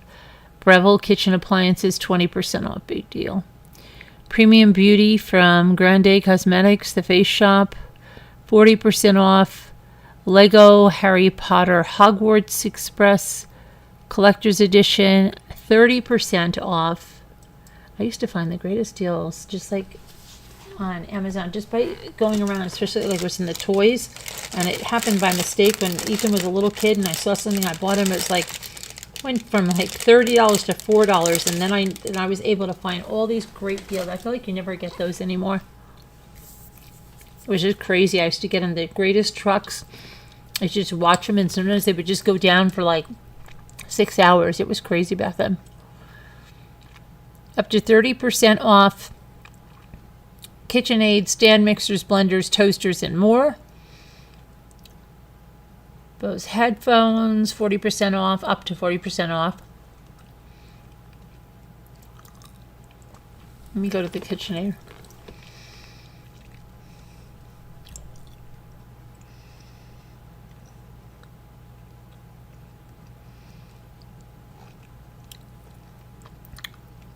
I don't see such great shakes at all.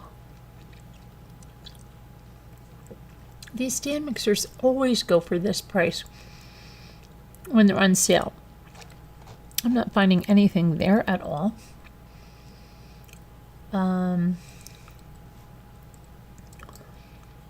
Hold on.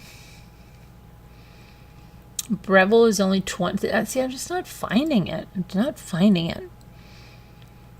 Up to 50% off on the Fire Stick.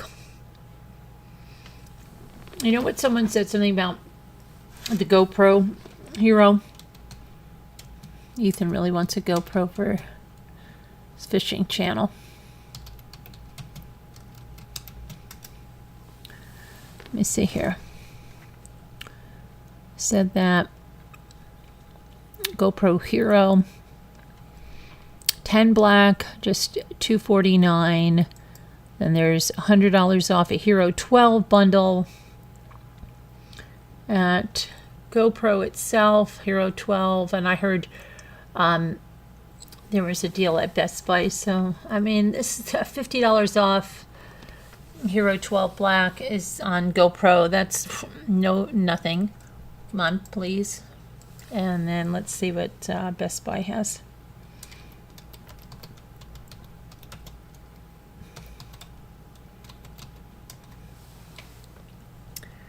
Let's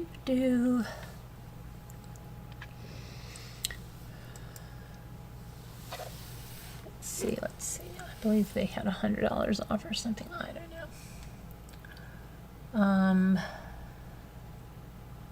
They don't have. Well, yeah, I hear the Hero 12 black accessories bundle, $349, regularly $449.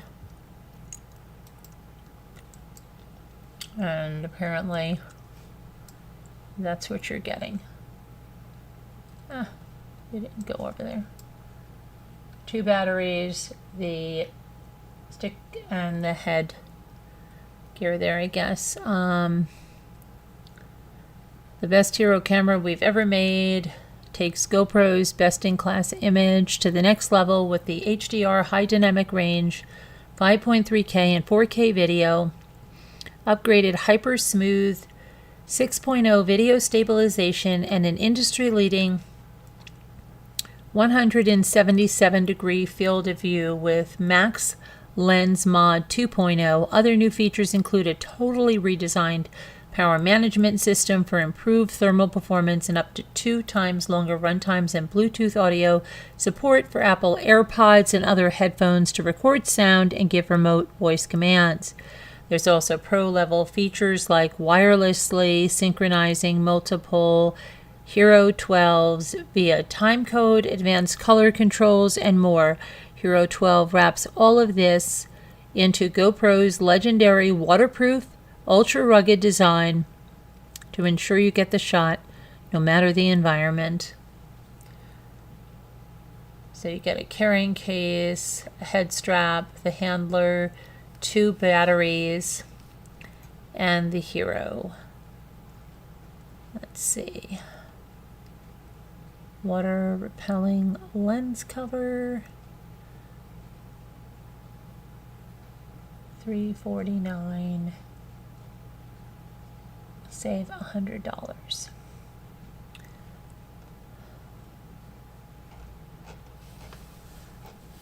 So that is that.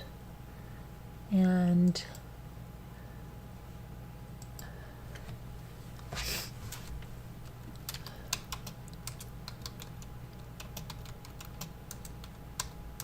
let's see what they have on other GoPros. Sorry. Hero 8 protective housing. Now, what about the cameras?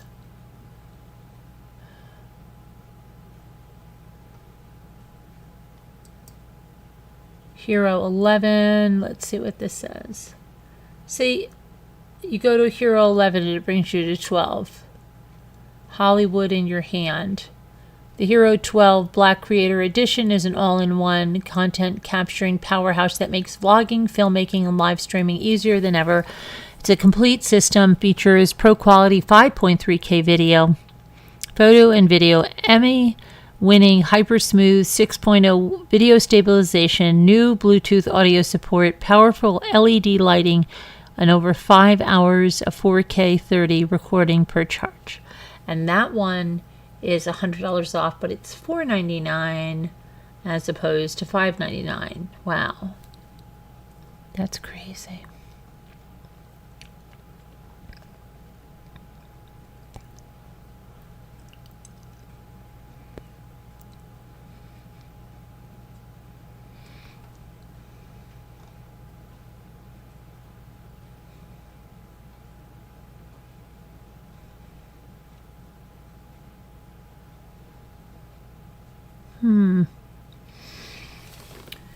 Single hand control, built-in tripod, wireless remote. It looks good. Next level production.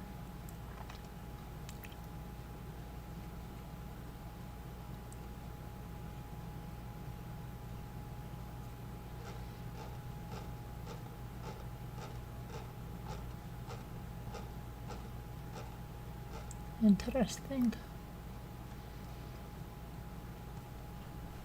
Oh, that's on GoPro. Hold on, I was trying to go to Best Buy. I thought that's where I was. Oh, I think I... Hold on a minute.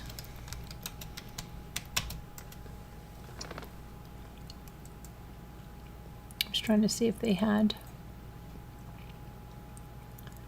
Okay, Best Buy. Here's the Cyber Monday. Save up to 50% in-store and online. So what are you saving up to 50% now?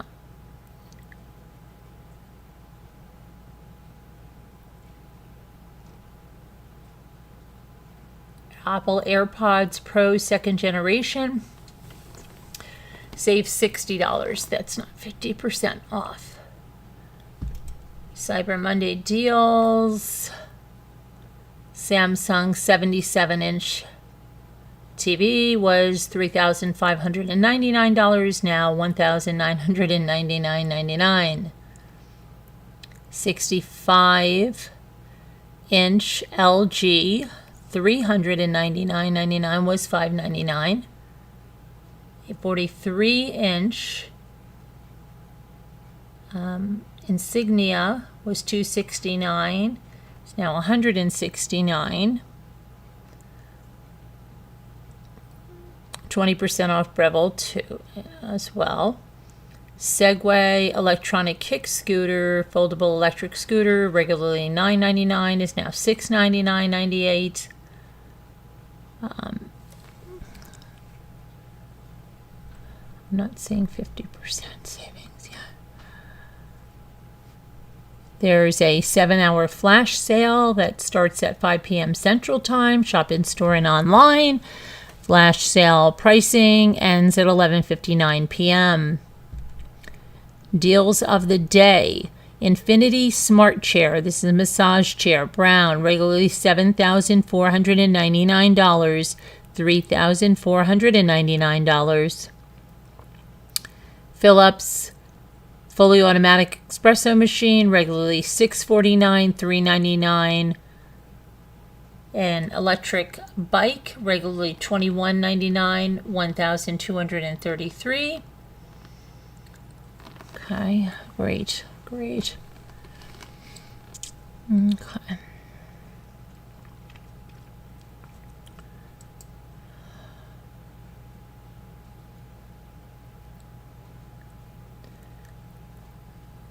DJI Mini 2 SE drone with remote control. Cyber Monday deal, $299.99.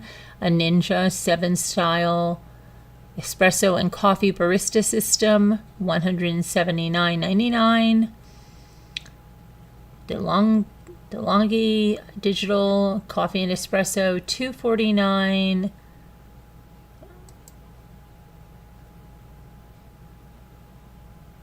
Keurig K-Cup, $69.99. Cafe Bellissimo semi-automatic espresso machine, $379. Okay, what else do we have here? We'll just put GoPro and see what kind they have.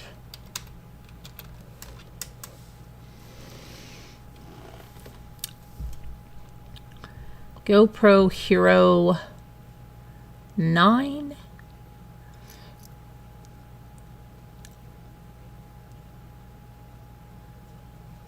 GoPro Hero 9 is $199, regularly $249.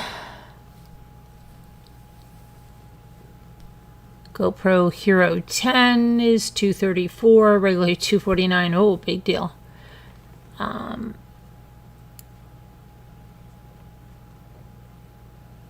It says Hero 11 Black Creator Edition, but you go there and it goes to the 12 is $449.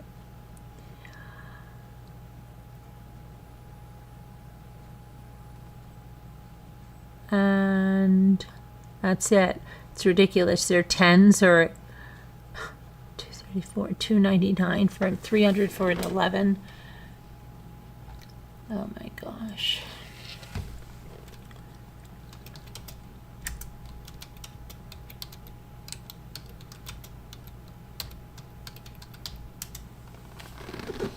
Let's see. GoPro Creator Edition.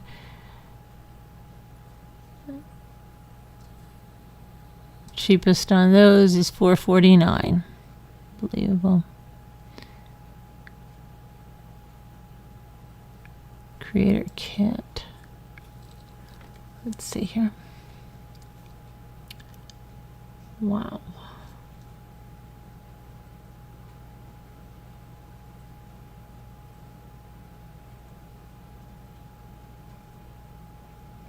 That is crazy. The creator kit is without the camera, $259.97.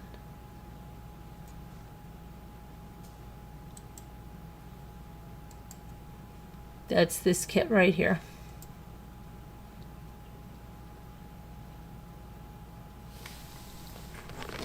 Insane, insane.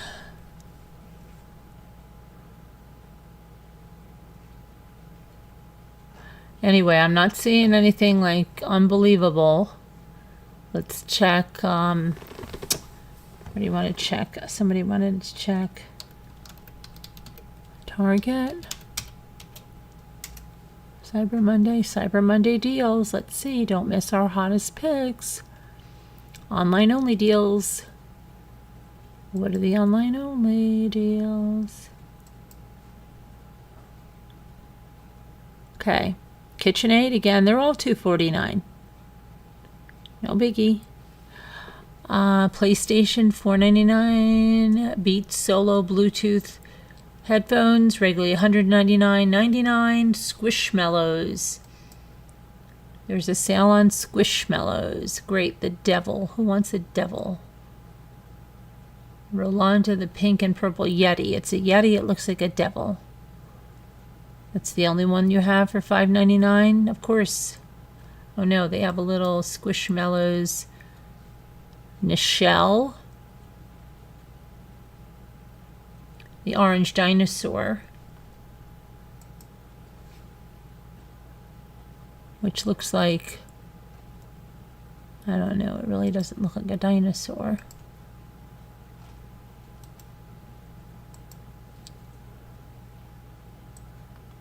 Does that look like a dinosaur to you? That does not look like a dinosaur to me. It looks like a chicken. That looks like a chicken. That's $5.99, regularly $14.99. This Rolanda one that looks like a devil. They call it a Yeti. Is $5.99.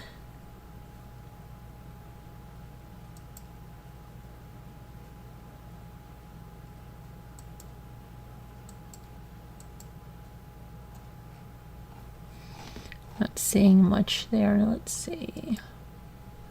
What else do they have? So these are online only must-haves. Cuisinart air fryer toaster oven with grill, $159. Cuisinart 12-cup coffee maker, and I guess it's also a K-cup maker and a regular coffee maker, $139. AirPods second generation, not the Pros, $79.99. LOL surprise ball, $349. Amazon Fire HD 8-inch tablet, $74.99. Cuisinart Precision Master Mixer, $199.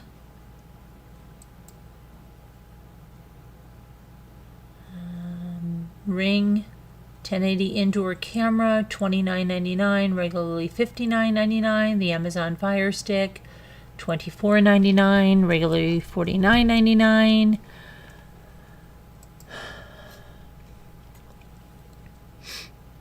Buy two, get one free. Board games and puzzles up to 50% off hundreds of toys on Cyber Monday.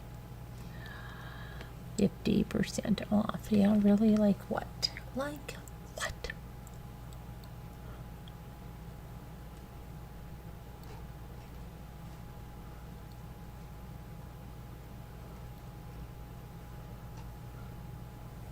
The LOL Sunshine Surprises, they are 50% off right now. But the 5 Surprise Mini Brands Disney balls are not. They're $7.19, regularly $8.99.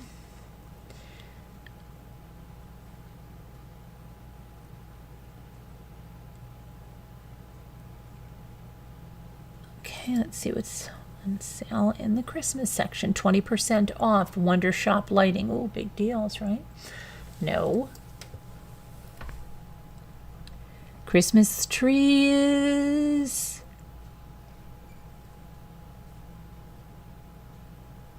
What do they have?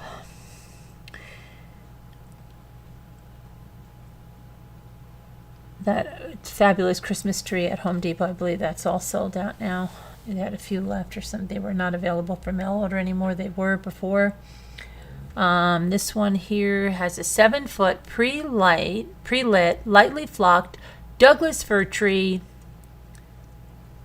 $300 when purchased online. Are you kidding me? That's a great deal. These are $300. These are not good. Not good deals over at Target. Don't go to... I wouldn't. You can do whatever the freak you want because you're free to make your own decisions, but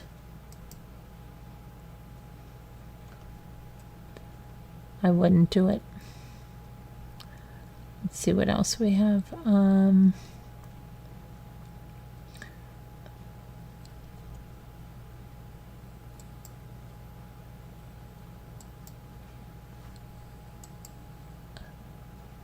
Battery operated. Those are the same paper houses I make. Paper houses, $10 when purchased online. Lit paper houses. They're trying to make them look like Puts houses, but they really don't look that much like Puts houses. I wonder how tall this really is. Let me see here. I don't know. Featherly Friends. Okay. So I'm not seeing that much there. Let's see what Macy's. I want to look at Macy's and see what Macy's have. Let's check out Macy's. Cyber Monday.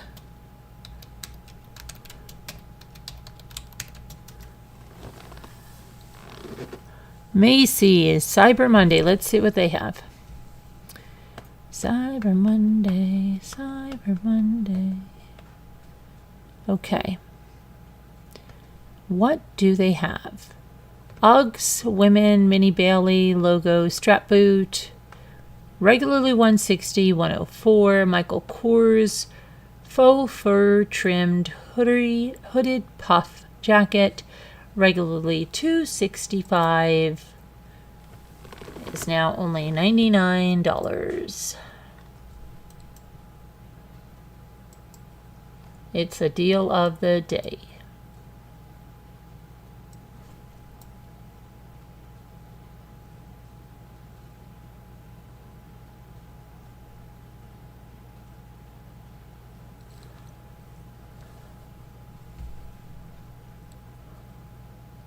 DKNY woman's faux fur trimmed hooded puff is $285. Regular is on sale for $99 today.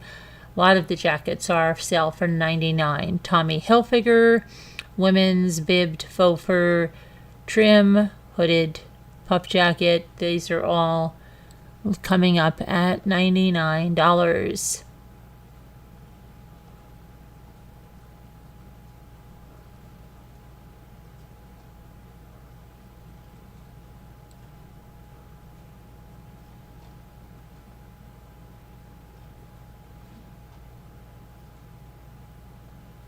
Okay. The Tupperware Heritage 36-piece set. I want this set so bad.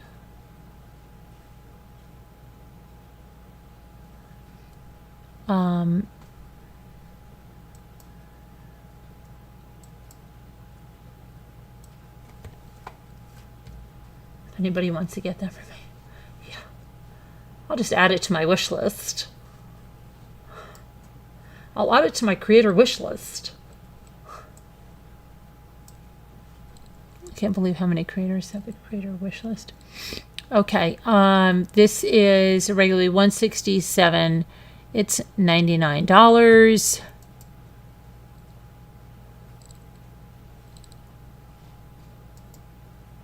Which I think it's, I think there's a coupon or something to make it cheaper. Let's see what else we've got here. Remind me later.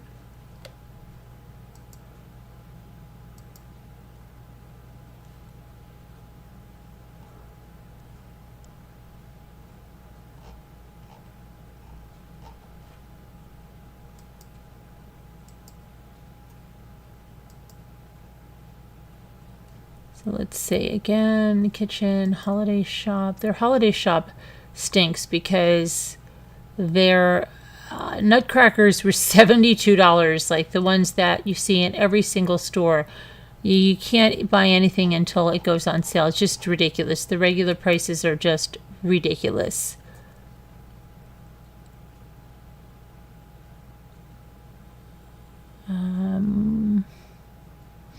Like something like this, okay? Kurt Adler, this 3-piece set right there. Normally $146 for 3 ornaments. They're now $35.99. Yeah, who the heck?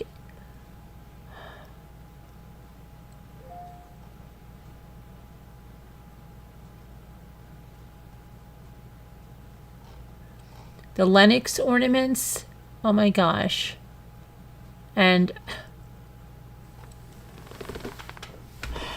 like normally $80, they're on sale for $27.99. The Lennox ornaments, okay? Crazy.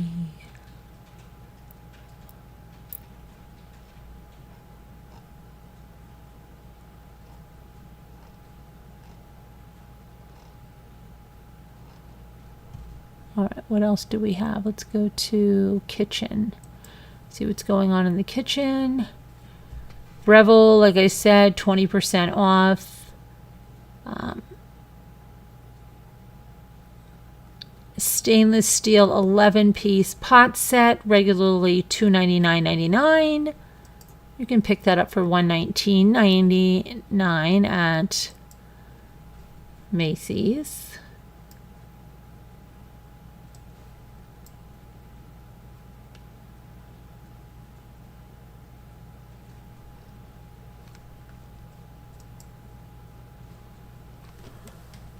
I heard there was a Henkel's knife set, I believe, at Walmart, which, let me see if that, I didn't even know that. Let me see if I heard that correctly earlier today when I was watching stuff with my daughter about washi tape and all that stuff.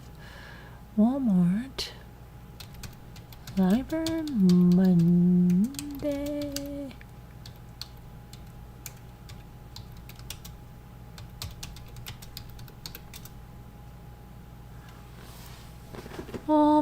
Walmart. They had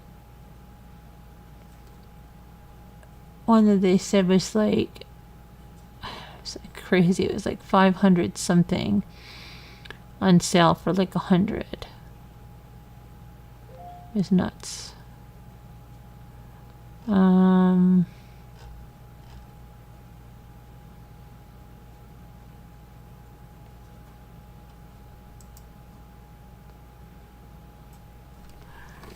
Let me see something here.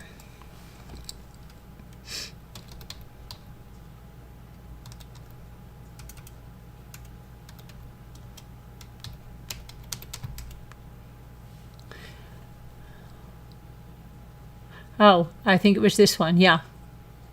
Yeah. This one right here. According to, I'm going to make this a little smaller so you can see the whole thing. Right there. That is normally $946.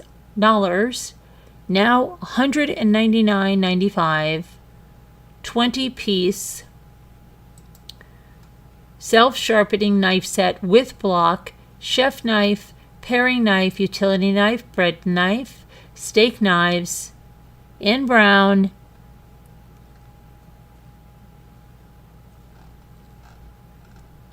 It's out of stock, of course, because they went in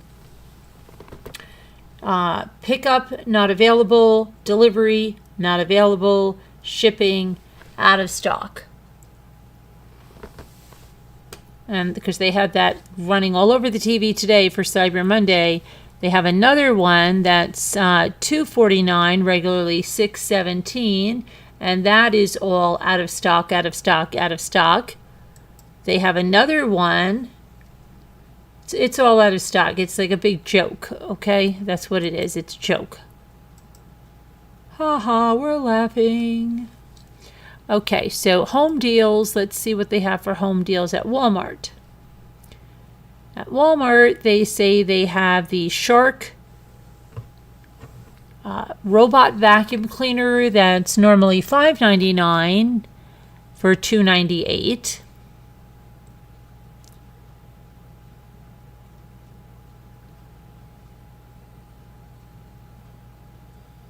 The Dyson V8 Absolute Cordless Stick Vac, normally $5.19, $2.79. They have an all-season Queen Soft Quilted Down Alternative Comforter. It says $69.90, $44. Cricket Explore Air 2 Bundle now is $169. Let's see.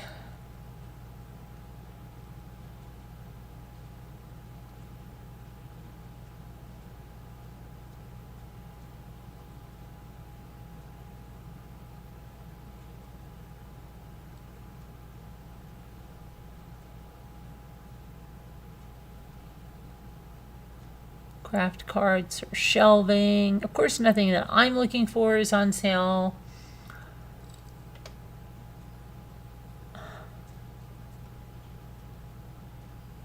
Samsung Jet 60 Pet Cordless Stick Vacuum, regularly $329, $149.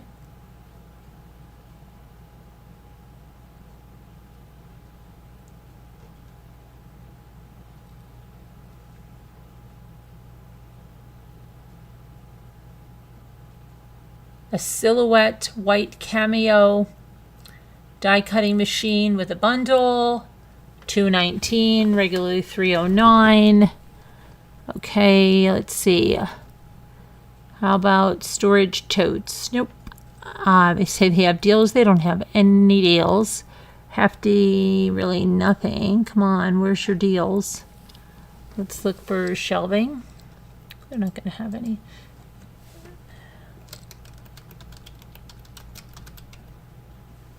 Storage shelves, let's see. Let's see if they have any sales on those. No.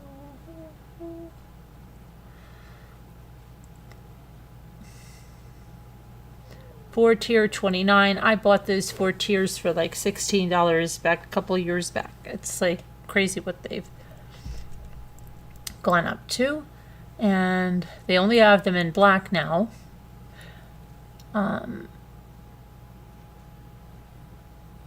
And if you try to go to the 5 to Santa's Little Helper, Santa's Little Shelves, 4-shelf plastic garage storage.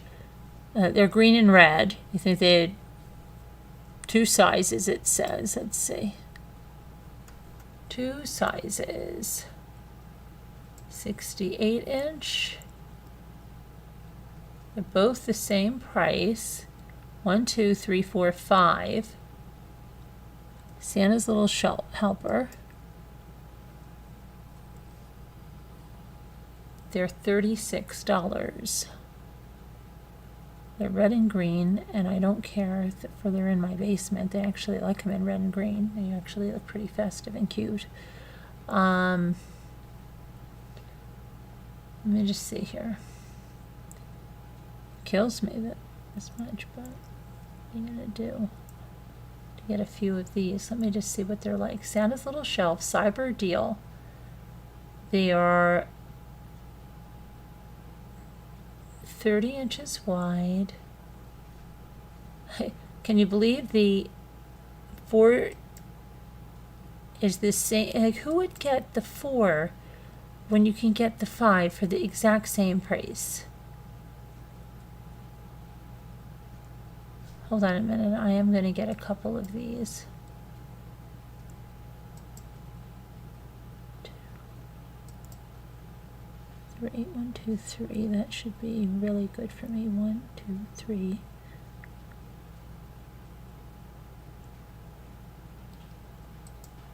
Okay, well, maybe let's see what else, if they have anything else on sale. The other ones, the Hyper Top 5 are 53. So that's still the best deal. Here's one of those are 4s. 1, 2, 3, 4, 5. Yeah.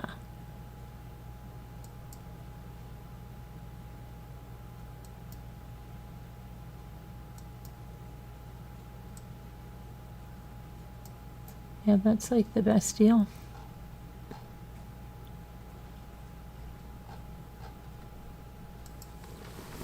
Okay, let's see something else really quick.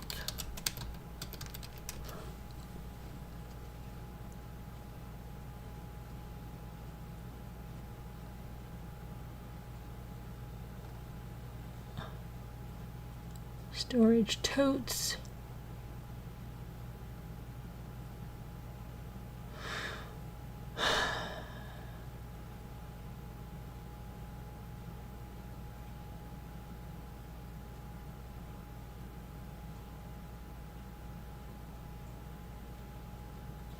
They don't really have any. 1, 2, 3, 4, 5, 6, 7, 8. Red and green.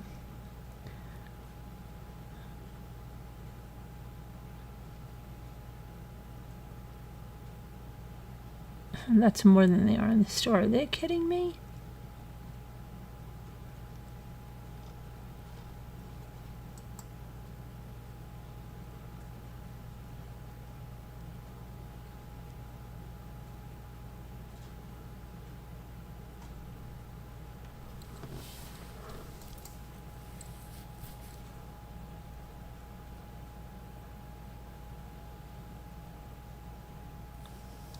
Really nuts stuff, huh? It's ridiculous.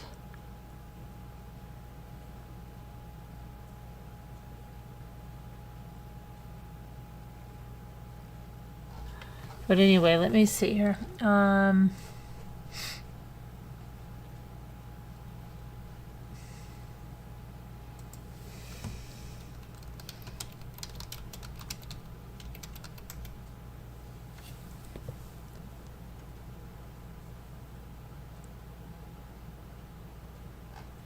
These look like the best deal here, huh?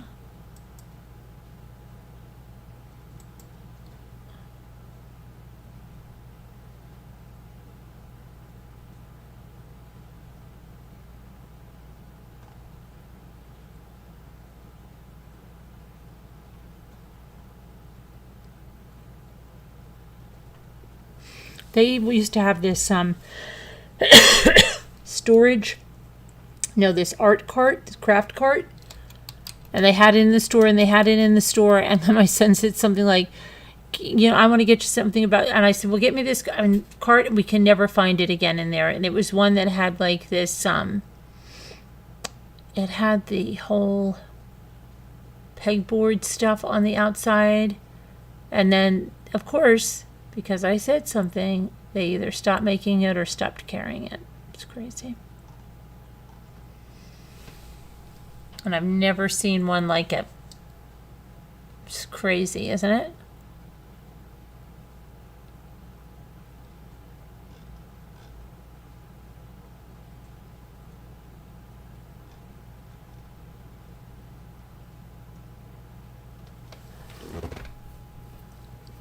Ridiculous, ridiculous, ridiculous.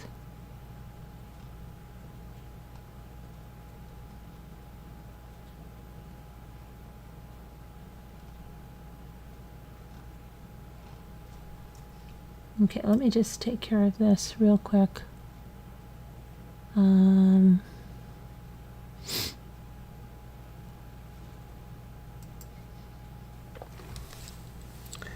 Okay, so this is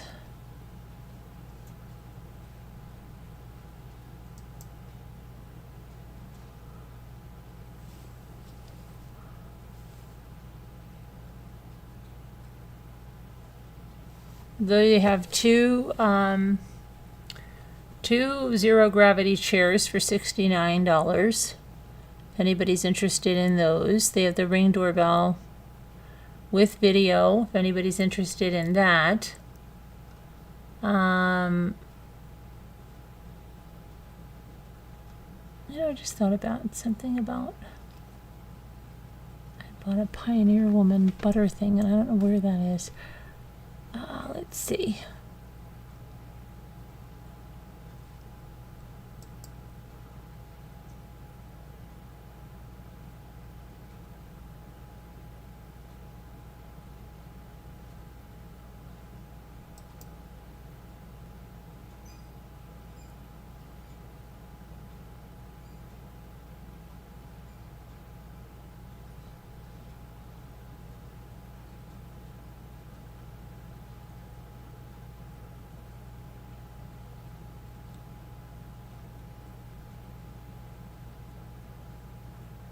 Huh. I don't know. Do I want these? I need them. All right, let me go over here.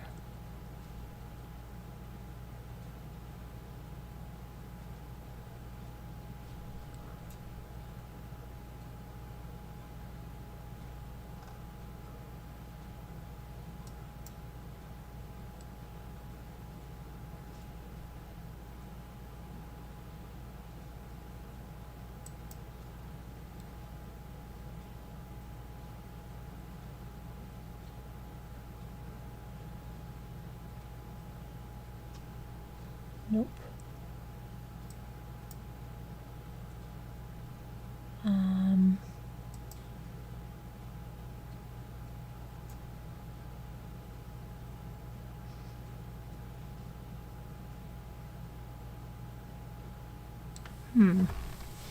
No.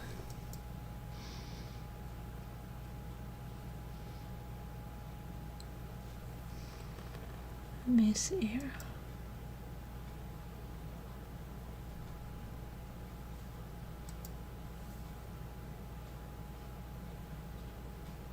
Okay. Sorry about this, guys. I have to order these couple of shelves here.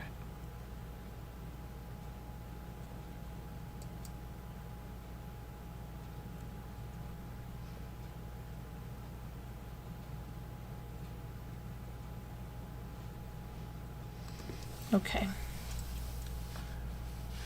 All right.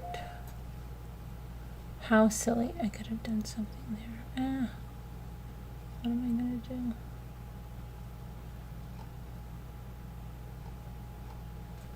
I know I should have ordered earlier. Okay. But I have to move my stuff down and rotate stuff out of the craft room, and I need some more shelves downstairs I only ended up ordering 2 of the 5-tier shelves. Should have ordered 4 of them, but I just couldn't see doing that, even though they were a great price. But I will maybe get 2 more later if they don't sell out. Okay, let me go back to the live stream. Sorry about that. I don't see much else going on with what's okay. There we go. Let's get that. What happened? What's up?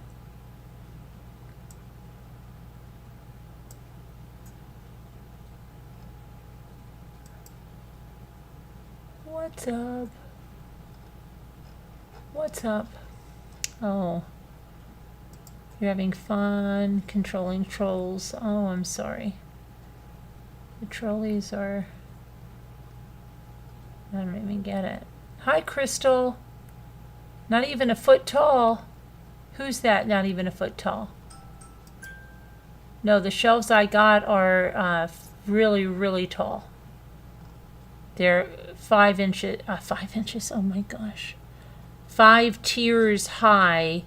I think they're over 6. What are they? Did I not? They're 5 tiers high. They're about 6 feet tall. Oh, you're looking at something else. You guys are talking about everything over here. I don't know what's going on. I don't know what's going on.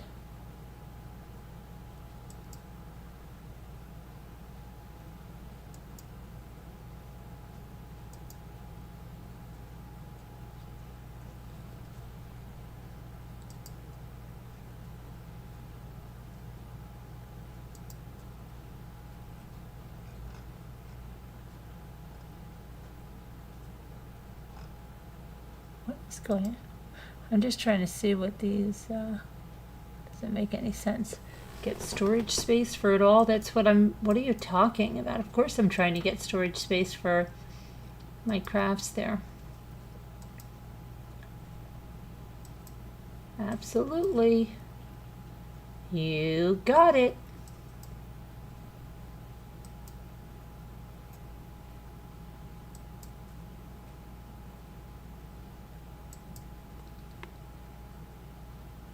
Oh, good to see you, Crystal. I haven't seen you in a little bit.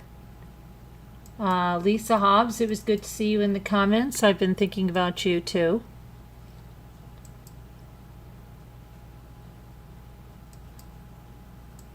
Barb Olson, I saw you the other day.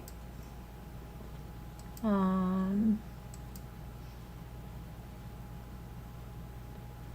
me get this off here.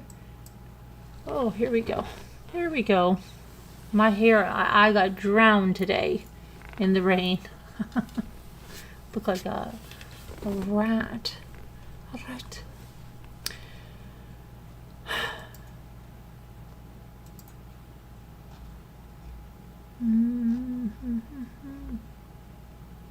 Word cookies time? Okay, Kevin. It is 3:30 something, isn't it? I'm working on this one. Maybe we should try to do this one real quick before we go to the other one. Hello, everybody. Mad. No, we got that. Hand. I think I did hand.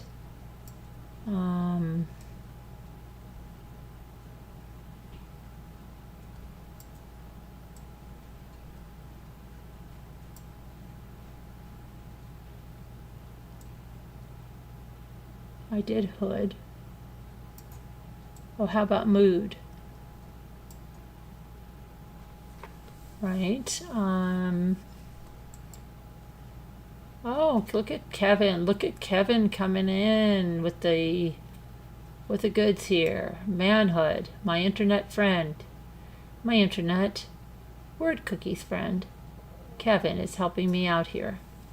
My stomach is grumbling. I don't know why. I'm not really hungry, but I don't know. It's getting angry at me.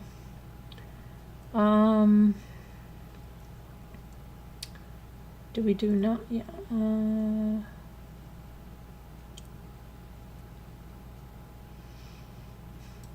Oh, how about doom? Gloom and doom. They're all gloom and doom. Well, how about the moon? Did we do the moon? Okay. How about hood we did, hand we did, mood and moon.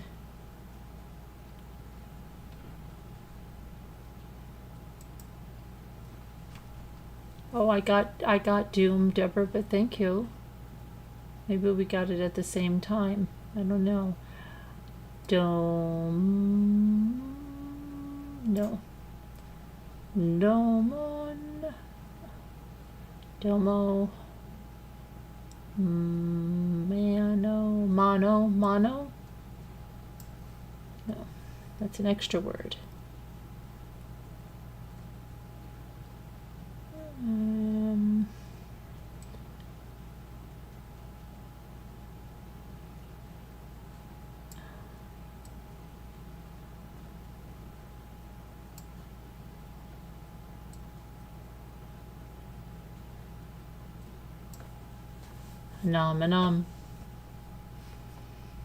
Phenomenon. Hi 61. We can't. We only have 4 letters. Maybe as an extra word, but yeah, an extra word will work, but we need something. I already tried damn. It doesn't work. Does not work. Does not work. No, it doesn't.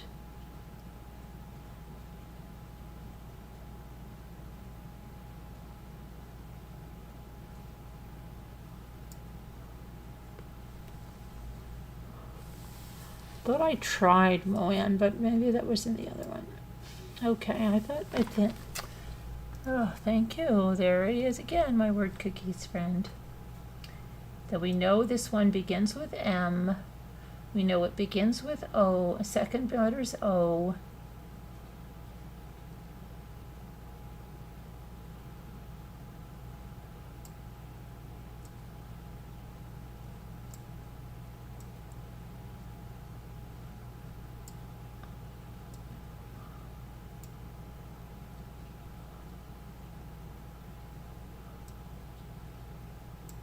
Mono. Why didn't I get that? What's wrong with me, Liza? Oh my goodness.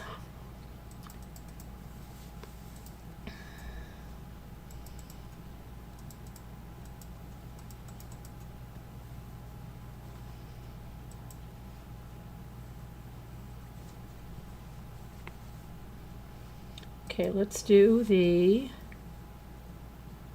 what's that? Many hands make light work. Yes, that's this community, right? Many hands. Playing the word cookies. Okay. Excuse me. Oh.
goodness.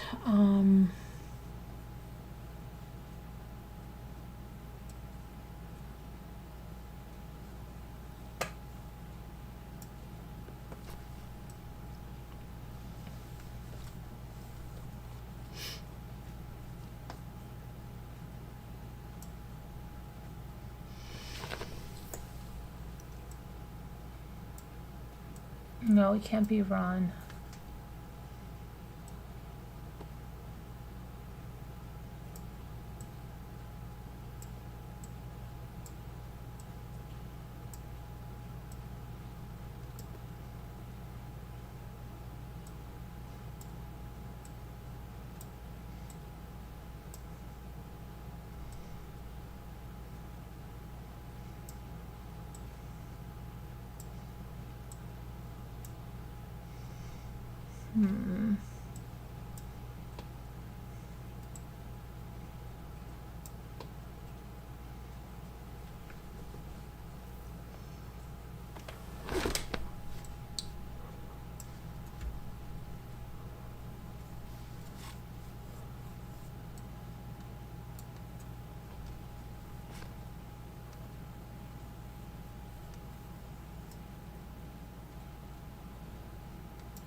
We did the daily, guys. We did it. We did it. We did it. We did it.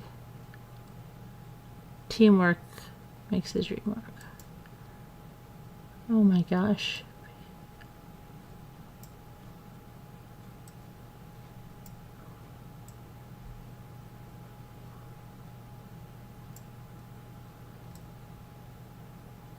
Pippi Longstocking.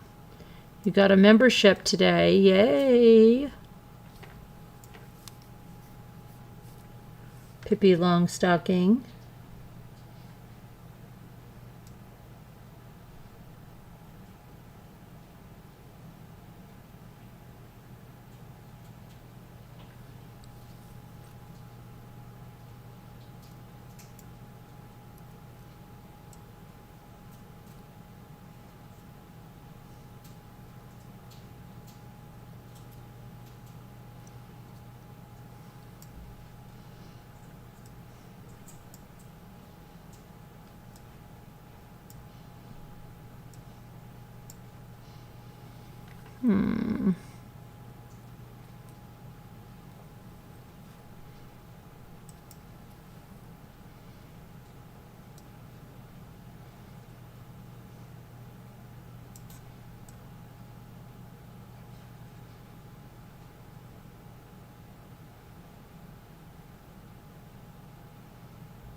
Paprika.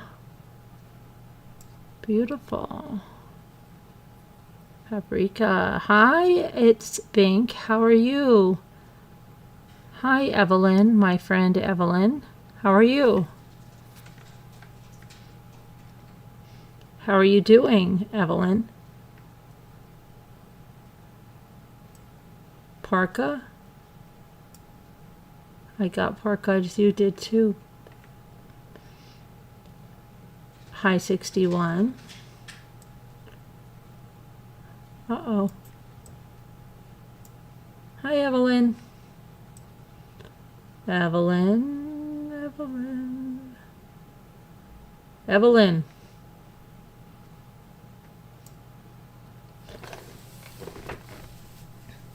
Evelyn.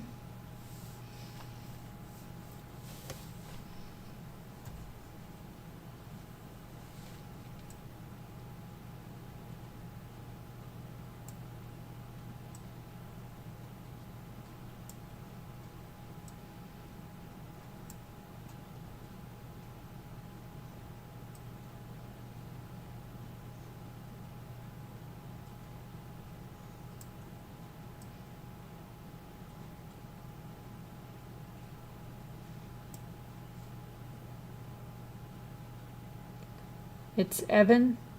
It's It's even. It's even. It's even. What are you talking? You're changing your name again? It's Evelyn. Evelyn. Evelyn.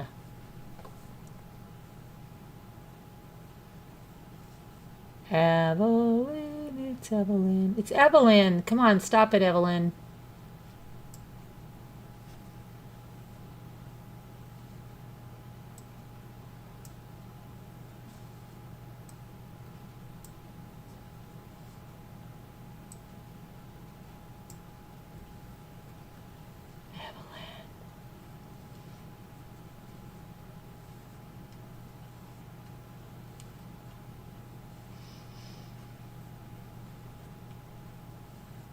It's okay, Evelyn. I'm sorry that you got your name wrong. It's Evelyn. Evelyn.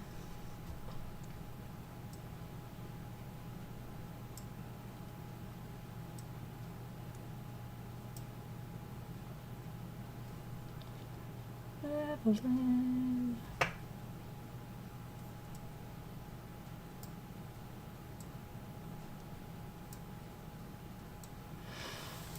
Oh, what do we do here, Evelyn?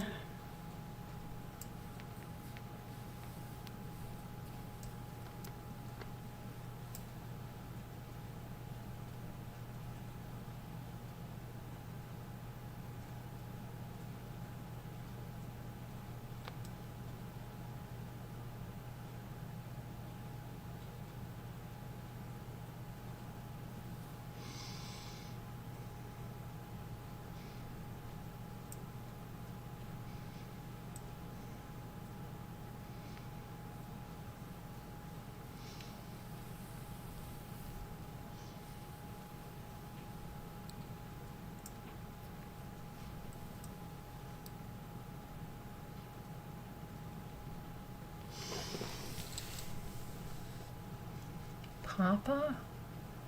Papa, don't speak. Okay. Is it time for bed, Kevin, yet? Not yet? Not yet. Maybe time for bed soon. Send. D. Sends. No?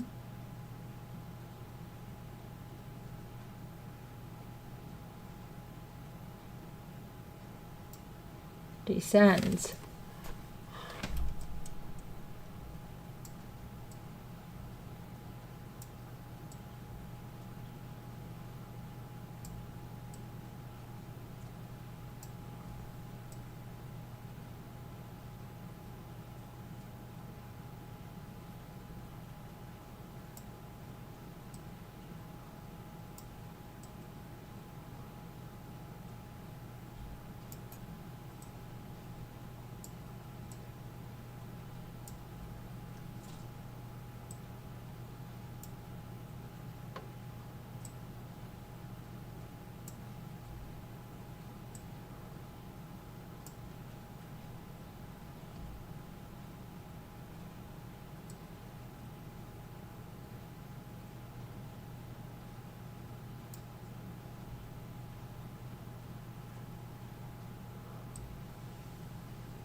Um,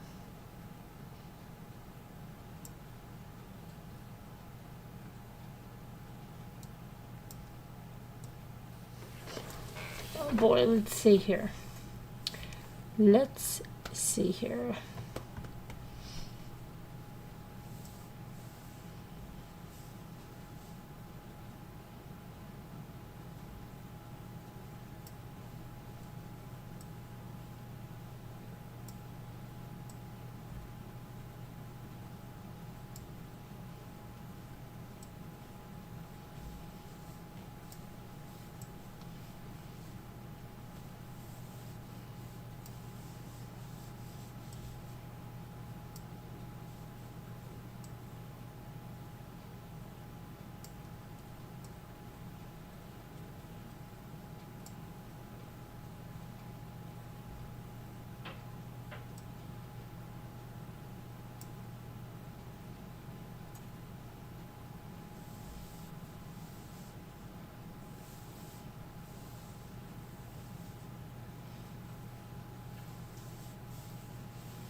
Okay.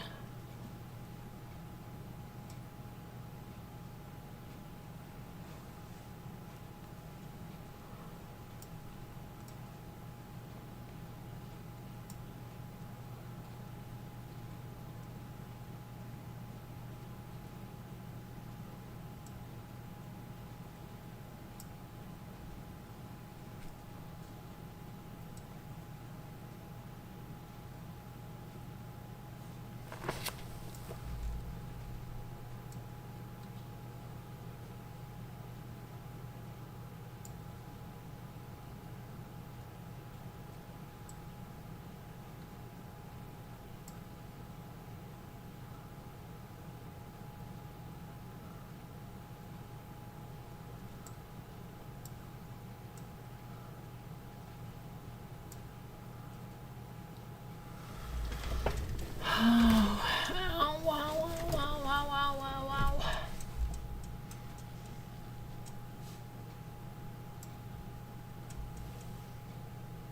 I already did seats. I already did dens. Right there. Right there. I already did see right there. Okay, let's see. Let's try to get what we need. We need it to be in with a D or above. I mean, it's D or C it's going to begin with. We have deeds.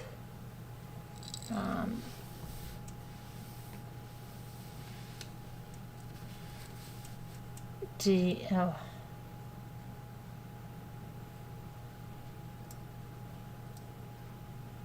D, E, C.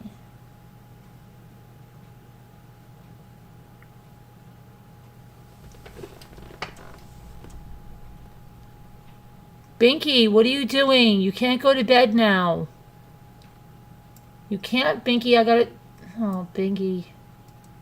You're letting me down.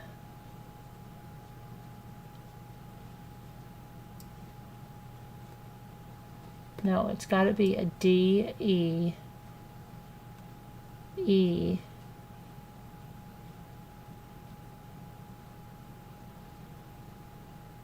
No, it can't be. D, E, C, E.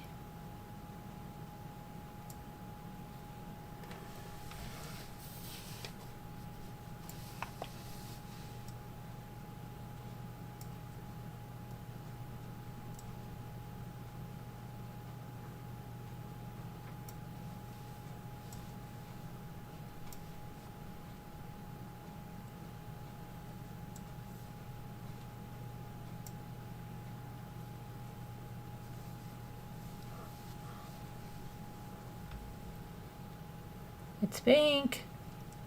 I'm not kidding.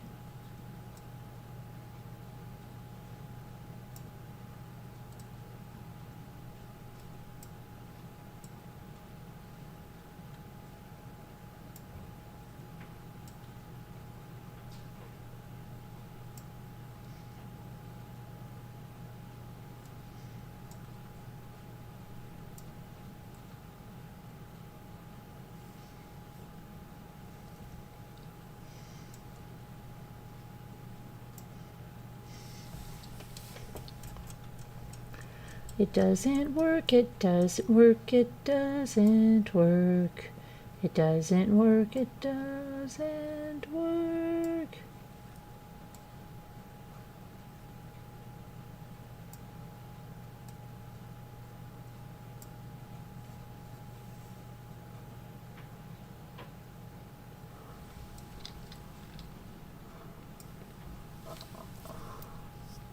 Yay, Beth. My internet friend. My internet friend.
Muffins. Beautiful.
Okay.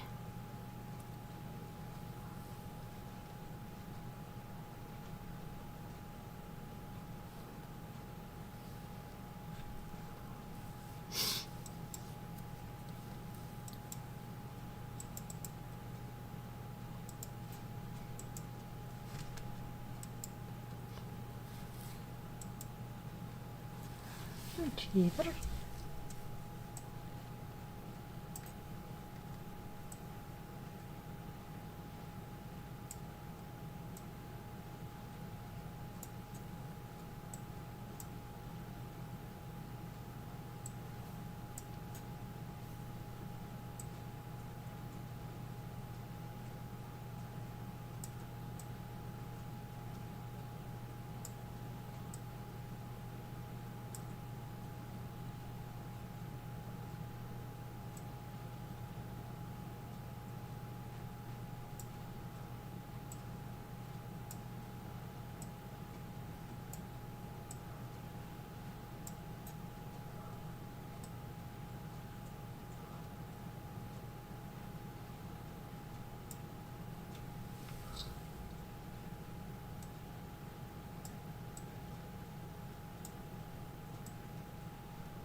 Oh my goodness, I'm gonna have to go to bed.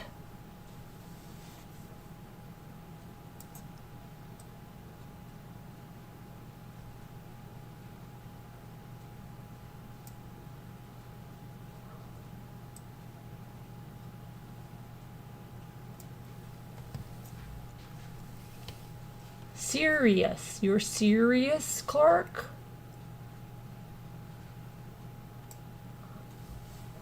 Good one.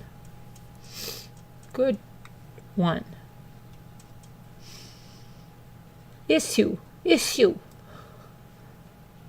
God bless you.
Okay, that's enough. I have to go to bed. We can't get the last word. Rosie? Rosie? Oh, there's my internet friend. I thought you left. You came back?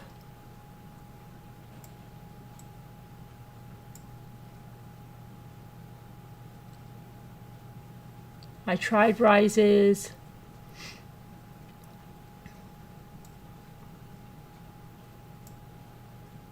We did it. And this one said it was hard, level 9, and we did it. We did it because we're better than this. Wait.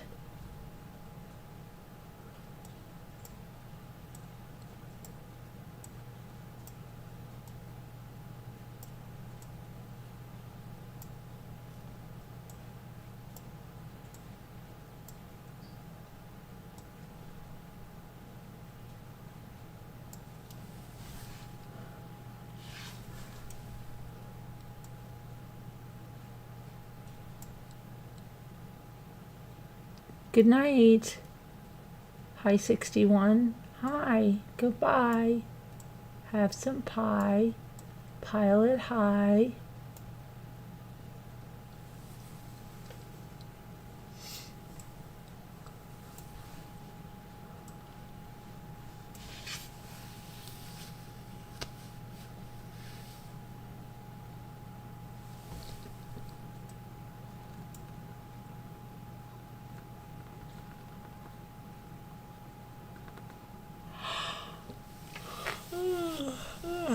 Oh my goodness.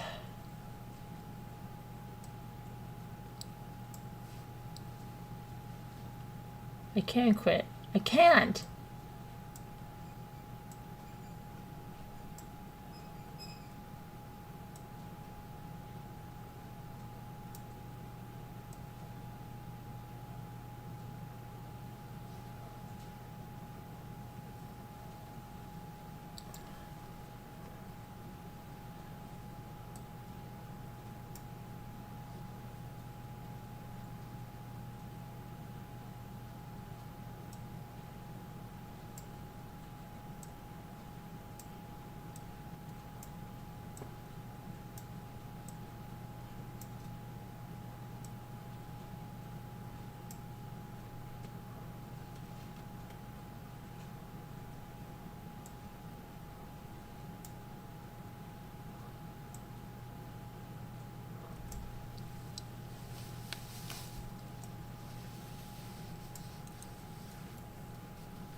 All right, well, I think that's the end. We'll see you later, okay? Hey there, Toe Airy. How are you? Pet, thank you for coming in. Yay. Okay, everybody, we got to go. It's time for us to say goodbye to all our good internet and real friends. And all of you are real, very real. So we'll see you later on sometime, I'm sure. All right, gotta go to bed. Love you guys. God bless. Prayers. Have a good day. Have a fun Cyber Monday. We'll see you later. Bye-bye.